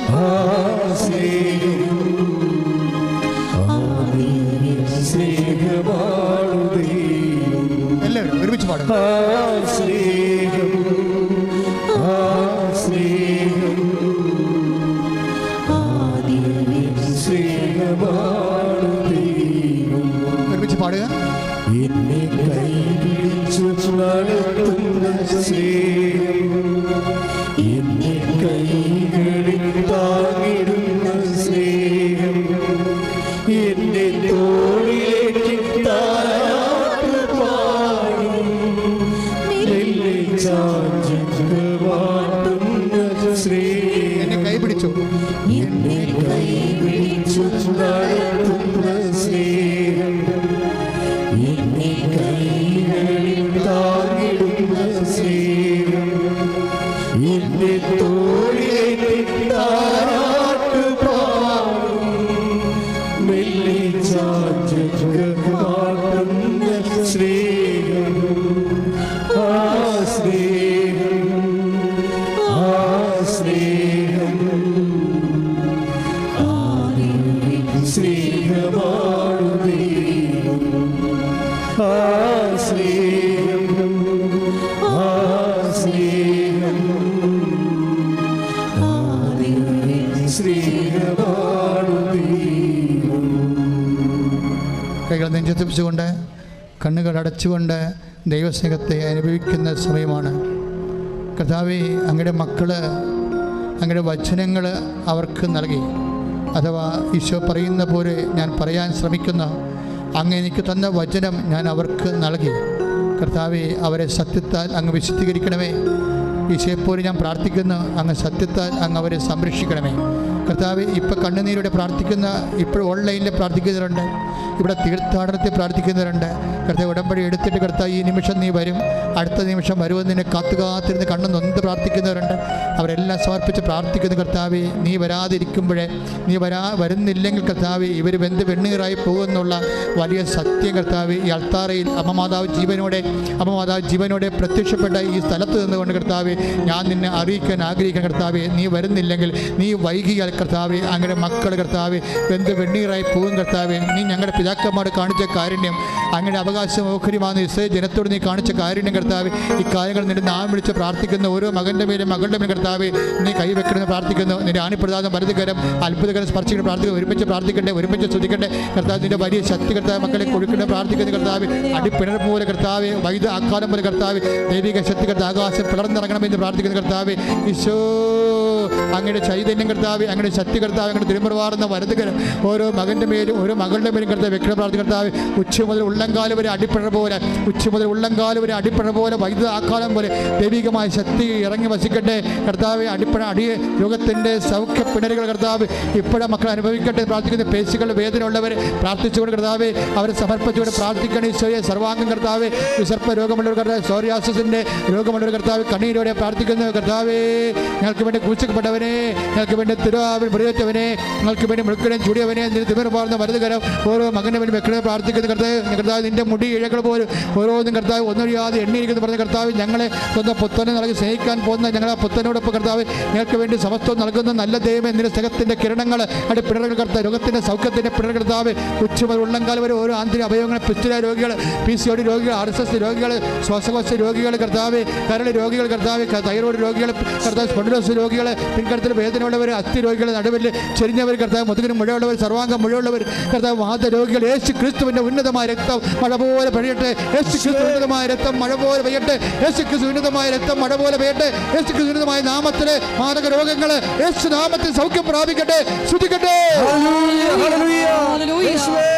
ആരാധന, ഹല്ലേലൂയ, മഹത്വം, ആരാധന, ഹല്ലേലൂയ,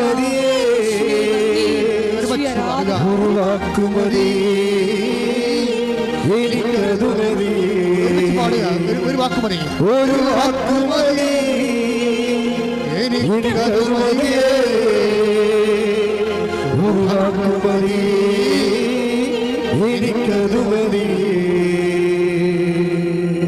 പരിശുദ്ധ പരമദിവ്യകാരുണ്യത്തിന്, പരിശുദ്ധ പരമദിവ്യകാരുണ്യത്തിന് തുടയിൽ ചിരങ്ങ് പോയി വരുന്നവരുണ്ട്, തുടയുടെ ഉള്ളിലുള്ള ലിഗമെൻറ്റുകൾ പൊട്ടിയിട്ടുള്ളവരുണ്ട്, അതുപോലെ തന്നെ ചില പേശികൾ ബേസിക് ബലം ക്ഷയിച്ചവരുണ്ട്. ഇടത് തുടയിലെ പേശിയുടെ ബലം ക്ഷയിച്ചവരെ കർത്താവ് സ്പർശിച്ച് സൗഖ്യപ്പെടുന്ന സന്ദേശമുണ്ട്. അതുപോലെ തന്നെ മുട്ടനും തുടയ്ക്കും ഇടയിലുള്ള പേശികളും ഞരമ്പുകളും കർത്താവ് അത് പ്രവർത്തിക്കാതെ മരവിച്ചിരിക്കുന്നതിന് പോലെ നടക്കാൻ പറ്റാത്ത അവസ്ഥകളുണ്ട്. അവരെല്ലാം കർത്താവ് സൗഖ്യപ്പെടുന്ന സന്ദേശമുണ്ട്. കൈയടിച്ച് കർത്താവ്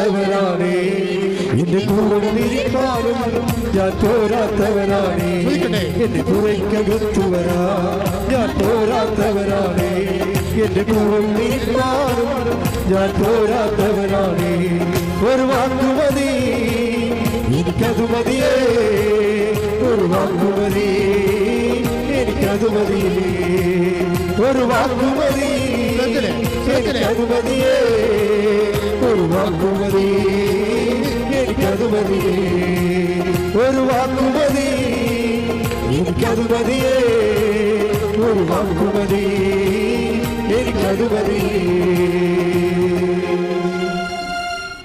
കർത്താവിൻ്റെ വലിയ പ്രസര്യം വലിയ ചൈതന്യം നിറഞ്ഞു നിൽക്കുന്ന സമയമാണിത്. ഒരമ്മ കുഞ്ഞിൻ്റെ താടിയിൽ തൊട്ടുകൊണ്ട് ആ കുഞ്ഞിൻ്റെ താടിയുടെ വലതുവശത്ത് താടിയുടെ താഴെ ഒരു മുഴയുള്ളതുപോലെ കാണുന്നുണ്ട്. അപ്പോൾ അമ്മ കണ്ണ് നിറഞ്ഞുകൊണ്ട് ആ കുഞ്ഞിൻ്റെ കണ്ണിലേക്ക് നോക്കും. മകൻ്റെ ഊവ അമ്മ ഈശോ അപ്പ മാറ്റി തരുമെന്ന് പറയും. ആ കുഞ്ഞിനെ ഈശോ ഇപ്പോഴും സുഖപ്പെടുത്തിക്കൊണ്ടിരിക്കുന്നു. ഒരു വാക്കുമതി എനിക്കത് മതിയേ ഒരു വാക്കുമതി എനിക്കത് മതിയേ ഒരു വാക്കുമതി എനിക്കത് മതിയേ ഒരു വാക്കുമതി എനിക്കത് മതിയേ എന്റെ പുറയ്ക്കകത്തു വരാ ഞാൻ പോരാത്തവനാണേ എന്റെ കൂടെ നിരപ്പാനും ഞാൻ പോരാത്തവനാണേ എന്റെ പുറയ്ക്കകത്തു വരാ ഞാൻ പോരാത്തവനാണേ എന്റെ കൂടെ നിരപ്പാനും ഞാൻ പോരാത്തവനാണേ ഒരു വാക്കുമതി എനിക്കത് മതിയേ ഒരു വാക്കുമതി എനിക്കത് മതിയേ. But only say the word. സദാധിപൻ പറഞ്ഞ കാര്യമാണ്. But you only say the word and I shall be healed. അതായത് നീ ഒരു വാക്ക് ഇവിടെ നിന്ന് പറഞ്ഞാൽ മതി, എൻ്റെ വീട്ടിൽ കിടക്കുന്ന ഭൃത്യൻ സുഖപ്പെട്ടുകൊള്ളുമെന്ന്. യേശുവിനെ തിരിച്ചറിയുന്നവരെ ഇവിടെ നിന്ന് കർത്താവ് ഒരു വാക്ക് പറയും. നീ വീട്ടിൽ ചെല്ലുമ്പോൾ നീ എന്തിനു വേണ്ടി കർത്താവിന് അമ്മമാതാ പ്രത്യക്ഷപ്പെട്ട് ഇടത്ത് വന്ന് കണ്ണീരിട്ടോ ദൈവ പൈതലെ, നീ വീട്ടിൽ ചെല്ലുമ്പോൾ അതിൻ്റെ അടയാളം നീ കാണുമെന്നാണ് കർത്താവിൻ്റെ വചനങ്ങളുള്ളത്. ഒരു വാക്ക് മതി, നീ ഇവിടെ നിന്ന് പറഞ്ഞാൽ മതി. വീട്ടിൽ ചെല്ലുമ്പോൾ എനിക്കത് അനുഭവിക്കാൻ കഴിയുമെന്ന് കർത്താവേ, സദാധിപനെ പോലെ ഞങ്ങൾ വിശ്വസിക്കുന്ന കർത്താവേ, ഈ വിശ്വസിക്കുന്ന മക്കളുമേ കർത്താവേ, നിന്റെ തിരുമുറുപാറുന്ന വരത്തുകരം വെക്കണമേ, ആണിപ്രതാറുന്ന അത്ഭുതകരം വെക്കണമേ. എൻ്റെ കർത്താവേ, ഏതെല്ലാം കാര്യങ്ങൾക്ക് വേണ്ടി ഏതെല്ലാം വിഷയങ്ങൾക്ക് വേണ്ടി അങ്ങനെ മക്കൾ വേദനപ്പെടുന്നുവോ, ആ വേദനപ്പെടുന്ന സാഹചര്യങ്ങൾ അവരെ കൊണ്ട് ചെയ്യാൻ പറ്റാത്തതാണെങ്കിൽ കർത്താവേ, നിങ്ങൾ ഭയപ്പെടേണ്ട. അത് കർത്താവ് നീ പറഞ്ഞില്ലേ കർത്താവേ, Isaiah 42:3-5 നീ പറഞ്ഞില്ലേ കർത്താവേ, ഭയപ്പെടേണ്ട, ഞാൻ നിന്റെ കൂടെ വരുമെന്ന് പറഞ്ഞില്ല കർത്താവേ. കർത്താവേ, ഈ മക്കളുടെ കൂടെ കർത്താവേ അങ്ങ് പോകുന്നതിന് പകരം ഉടമ്പടിയിലൂടെ അങ്ങ് സഞ്ചാരി മാതാവായി പരിശുദ്ധ അമ്മയെ തന്നെ വിട്ടുകൊണ്ട് 10,000 സാക്ഷ്യം പറയുന്ന അനുഗ്രഹത്തിൻ്റെ ഈ വലിയ കാലഘട്ടത്തിൽ കർത്താവേ അതിൻ്റെ അവകാശികളാകാൻ ഓഹരിയാകാൻ കർത്താവേ അങ്ങനെ മക്കളെ ഇപ്പോൾ അനുഗ്രഹിക്കണം പ്രാർത്ഥിക്കുന്നു. തീർത്ഥാടനത്തിരിക്കുന്നവരെയും ഓൺലൈനിൽ ഇരിക്കുന്നവരെയും അവരെന്തെല്ലാം വിഷയത്തിന് വേണ്ടിയാണ് ഉടമ്പടി എടുത്തിരിക്കുന്ന കർത്താവ് അതെല്ലാം സ്മരിക്കട്ടെ. അതിൻ്റെ ബന്ധനങ്ങൾ, അതിൻ്റെ എല്ലാവിധ തകർച്ചകൾ, അതിൻ്റെ എല്ലാവിധ തടസ്സങ്ങൾ യേശു ക്രിസ്തുവിന്റെ നാമത്തിൽ മാറിപ്പോകട്ടെ. ശ്രുതികട്ടെ. തടസ്സങ്ങളും നീങ്ങിപ്പോയിക്കൊണ്ട് ആരാധനയിലൂടെ മഹത്വപ്പെടുത്തണമേ.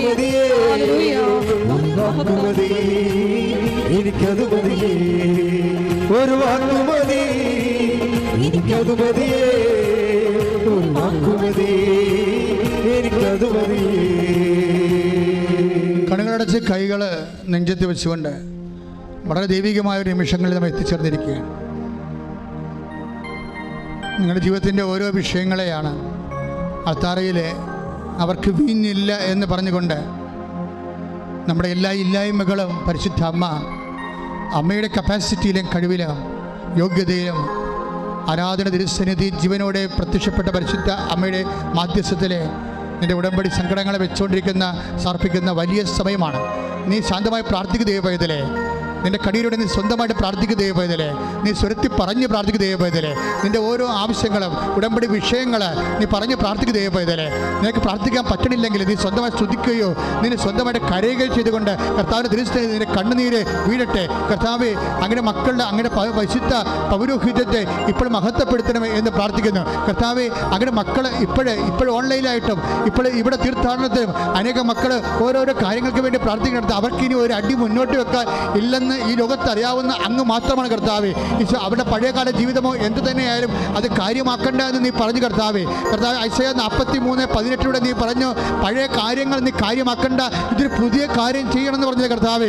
അതുപോലെ കർത്താവെ, പുതിയ കാര്യമായി ആ ജനതകളുടെ പാപങ്ങൾ, ജനതകളുടെ പഴയത്തിലുള്ള നന്ദിക്കേടുകൾ, അവരുടെ തരത്തിലുള്ള അലംഭാവങ്ങൾ ഒന്നുമേ കണക്കിലെടുക്കാതെ ഈ കാലത്ത് കർത്താവെ എല്ലാം മായ്ച്ച് നിന്റെ വിശുദ്ധമായ രക്തത്താൽ ഞങ്ങളുടെ പാപം പോലും മായ്ച്ച് കളഞ്ഞുകൊണ്ട് ഞങ്ങളെ വീണ്ടെടുത്ത് വിശുദ്ധീകരിച്ച് സ്വന്തമാക്കി ഞങ്ങളുടെ പുനഃതമ്പുരാനെ നിന്റെ കൃപയാൽ അങ്ങനെ മക്കളുടെ കണ്ണുനീരിന്റെ കാരണങ്ങളെ ഏറ്റെടുത്തുകൊണ്ട് അവരെ ആശീർവദിക്കണം പ്രാർത്ഥിക്കുന്നു. കർത്താവേ, സ്വർഗം തുറക്കണമേ കർത്താവേ, സ്വർഗം തുറക്കണമേ കർത്താവ്. ദിവ്യ കൃപാനയുടെ ശക്തി, ദൈവിക കൃപയായി ഓരോ മകന്റെ മേലെ, ശരീരത്തിന്റെ മേലെ, ജീവിതത്തിന്റെ മേലെ, കുടുംബത്തിന്റെ മേലെ, ജീവിതത്തിന്റെ വഴികളിലെ മേലെ, തടസ്സങ്ങളുടെ മേലെല്ലാം കർത്താവ് രക്തം പടരട്ടെ. എല്ലാ മാർഗ തടസ്സങ്ങൾ, ജീവിത ദുരിതങ്ങൾ, ജീവിത തടസ്സങ്ങൾ യേശു ക്രിസ്തുവിന്റെ നാമത്തിൽ മാറിപ്പോകട്ടെ, ശുദ്ധിക്കട്ടെ. ഹല്ലേലൂയ, ഹല്ലേലൂയ, ഹല്ലേലൂയ, ആരാധന, യേശുവേ, ഹല്ലേലൂയ, യേശുവേ, ആരാധന. എനിക്കതു മതിയേ, ഒരു വാക്കുമതി, എനിക്കതു മതി, ഒരു വാക്കുമതി, എനിക്കതു മതിയേ, ഒരു വാക്കുമതി, എനിക്കതു മതി. വീണ്ടും കണ്ണുകൾ അടച്ചുകൊണ്ട് ഉടമ്പടിയിൽ വെച്ച വിഷയങ്ങളുടെ മേലെ ദൈവിക തീരുമാനം ഉണ്ടാകാൻ വേണ്ടി അമ്മ മാധ്യസ്ഥം വഹിക്കുന്ന അമ്മയുടെ മാധ്യസ്ഥത്തോട് ചേർത്തുകൊണ്ട് നമ്മുടെ ജീവിത സങ്കടങ്ങളെ സമർപ്പിക്കുന്ന ദിവ്യകാരുണ്യ ആരാധന നിമിഷങ്ങളിലേക്ക് നമുക്ക് കുറച്ചുകൂടി തീവ്രമായ ഭക്തിയോടെ ചേർന്നിരിക്കാം. കർത്താവെ, വിവാഹം ഇതുവരെ ഒത്തുവരാത്ത മക്കളുണ്ട് കർത്താവ്, ആ മക്കളുണ്ട് ഈശോയെ. അതുപോലെ പെൺമക്കളുണ്ട് കർത്താവെ. ഈശോയെ, ജോലി ഇല്ലാതെ വിഷമിക്കുന്നവരുണ്ട് ഈശോയെ. സാമ്പത്തികമായ കടങ്ങളെ കൊണ്ട് കർത്താവെ പല കടുംകൈ പോലും ചെയ്യേണ്ടി വരുമോ എന്ന് ചിന്തിച്ച് ഭയപ്പെടുന്ന മക്കളുടെ കർത്താവെ, എന്താണൊരു വഴിയെന്ന് ഒരു പിടിയും എത്തും പിടിയും ഇല്ലാത്തവരെ ജപ്തി നടപടിക്കാർ കർത്താവ്, അകലങ്ങളിൽ ദൂരങ്ങളിൽ കുടുംബം വിട്ടുചുട്ട് മക്കളെ ജോലിക്ക് വേണ്ടി വിട്ടവരെ, പഠിക്കാൻ വേണ്ടി വിട്ടവരെ, അവർക്ക് അവിടെ അഡ്മിഷൻ കിട്ടാതെ കർത്താവ് പുറത്തു പോലും ഇറങ്ങാൻ പറ്റാതെ അവരവിടെ ജീവിക്കുന്നുണ്ട് കർത്താവെ. ഈശോ, ഇൻ്റർവ്യൂവിനെ ചെയ്യുന്ന ഓരോ ഇൻ്റർവ്യൂവിനും തോറ്റുപോവുകയും ചെയ്യുന്ന ഓരോ ഇൻ്റർവ്യൂ പണം നഷ്ടപ്പെടുകയും അവർക്ക് ഭക്ഷണത്തിലുള്ള പണം അങ്ങോട്ട് അയച്ചു കൊടുക്കുകയും ചെയ്യുന്ന അവസ്ഥയിൽ കടക്കാരെ കൊണ്ട് മാറാതെ കർത്താവെ എവിടെയെങ്കിലും പോയി ഒളിക്കാൻ വേണ്ടി തോന്നി നാണം കെട്ട് കർത്താവെ, ഈ ജീവിതത്തിൽ എന്നെപ്പോലെ നാണം കെട്ടവരാരുമില്ല, ഇതുപോലെ ഒരു അവസ്ഥ ഞാൻ വന്ന് പെട്ടല്ലോ എന്ന് ഓർത്തുകൊണ്ട് കർത്താവെ കണ്ണീരോടെ അങ്ങേ അവസാനത്തെ അഭയം പോലെ അങ്ങേ അഭയം പ്രാപിക്കുന്ന മക്കളെ കർത്താവെ, ഇവിടെ നടന്നിട്ടുള്ള 10,000-കണക്കിന് ആരാധന, ഇവിടെ പ്രത്യക്ഷപ്പെട്ട അമ്മയുടെ പ്രത്യക്ഷങ്ങളുടെ ശക്തിയാൽ, ഇവിടെ അമ്മയുടെ പ്രത്യക്ഷത്തിൻ്റെ ശക്തിയാൽ ഇവിടെ നടന്നിട്ടുള്ള 10,000-കണക്കിന് ആരാധന, ആ ആരാധന പങ്കെടുത്ത മക്കൾ നടത്തിയിട്ടുള്ള ഓരോ തരത്തിലുള്ള സൽപ്രവൃത്തികൾ, വീണ്ടെടുപ്പ് പ്രവൃത്തികൾ, അതുപോലെ തന്നെ കൃപാപര പ്രവൃത്തികൾ, അതുപോലെ തന്നെ പ്രേക്ഷിത പ്രവർത്തനങ്ങൾ, അതുപോലെ തന്നെ സുവിശേഷ പ്രവർത്തനങ്ങൾ, എല്ലാ പ്രവർത്തന അടിസ്ഥാനത്തിലും മാർഗ തടസ്സങ്ങൾ, തീരാ ദുരിതങ്ങൾ, ഇന്ന് വരെ ഉടമ്പടി എടുത്തിട്ടുള്ള, ഇന്ന് കണ്ണീരോടെ പ്രാർത്ഥിക്കുന്ന എല്ലാ തടസ്സങ്ങളും, എല്ലാ രോഗങ്ങളും യേശു ക്രിസ്തുവിന്റെ നാമത്തിൽ മാറിപ്പോകട്ടെ. ഹല്ലേലൂയ, ഹല്ലേലൂയ, യേശുവേ, ഹല്ലേലൂയ, ആരാധന, ഹല്ലേലൂയ, മഹത്വം, മഹത്വം,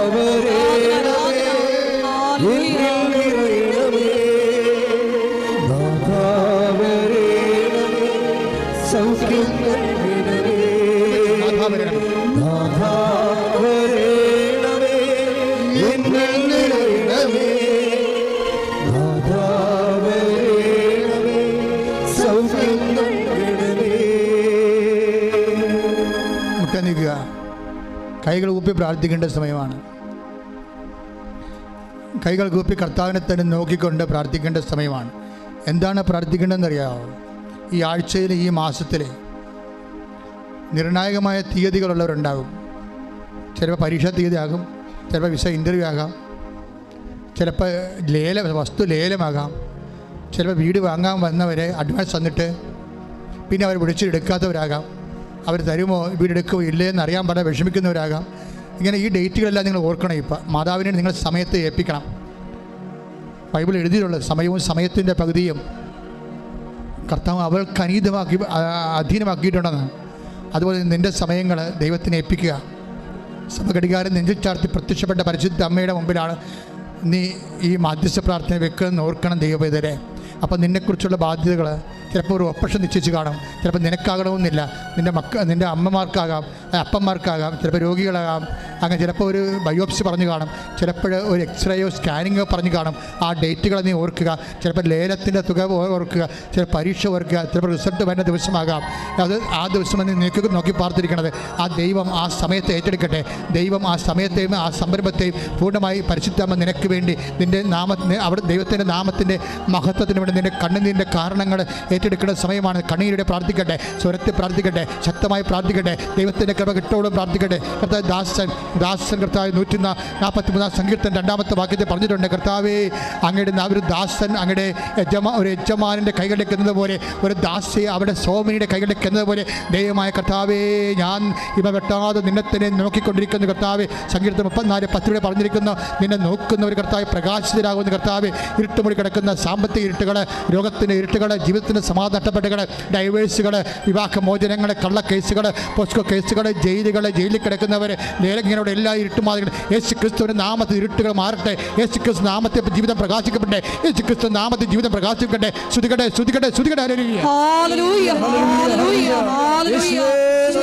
തടസ്സങ്ങൾ നീങ്ങിപ്പോയിക്കൊണ്ട് യേശു നാമം മഹത്വപ്പെടുവാൻ ഈ ആരാധനയിലൂടെ മനസ്സാകണമേ.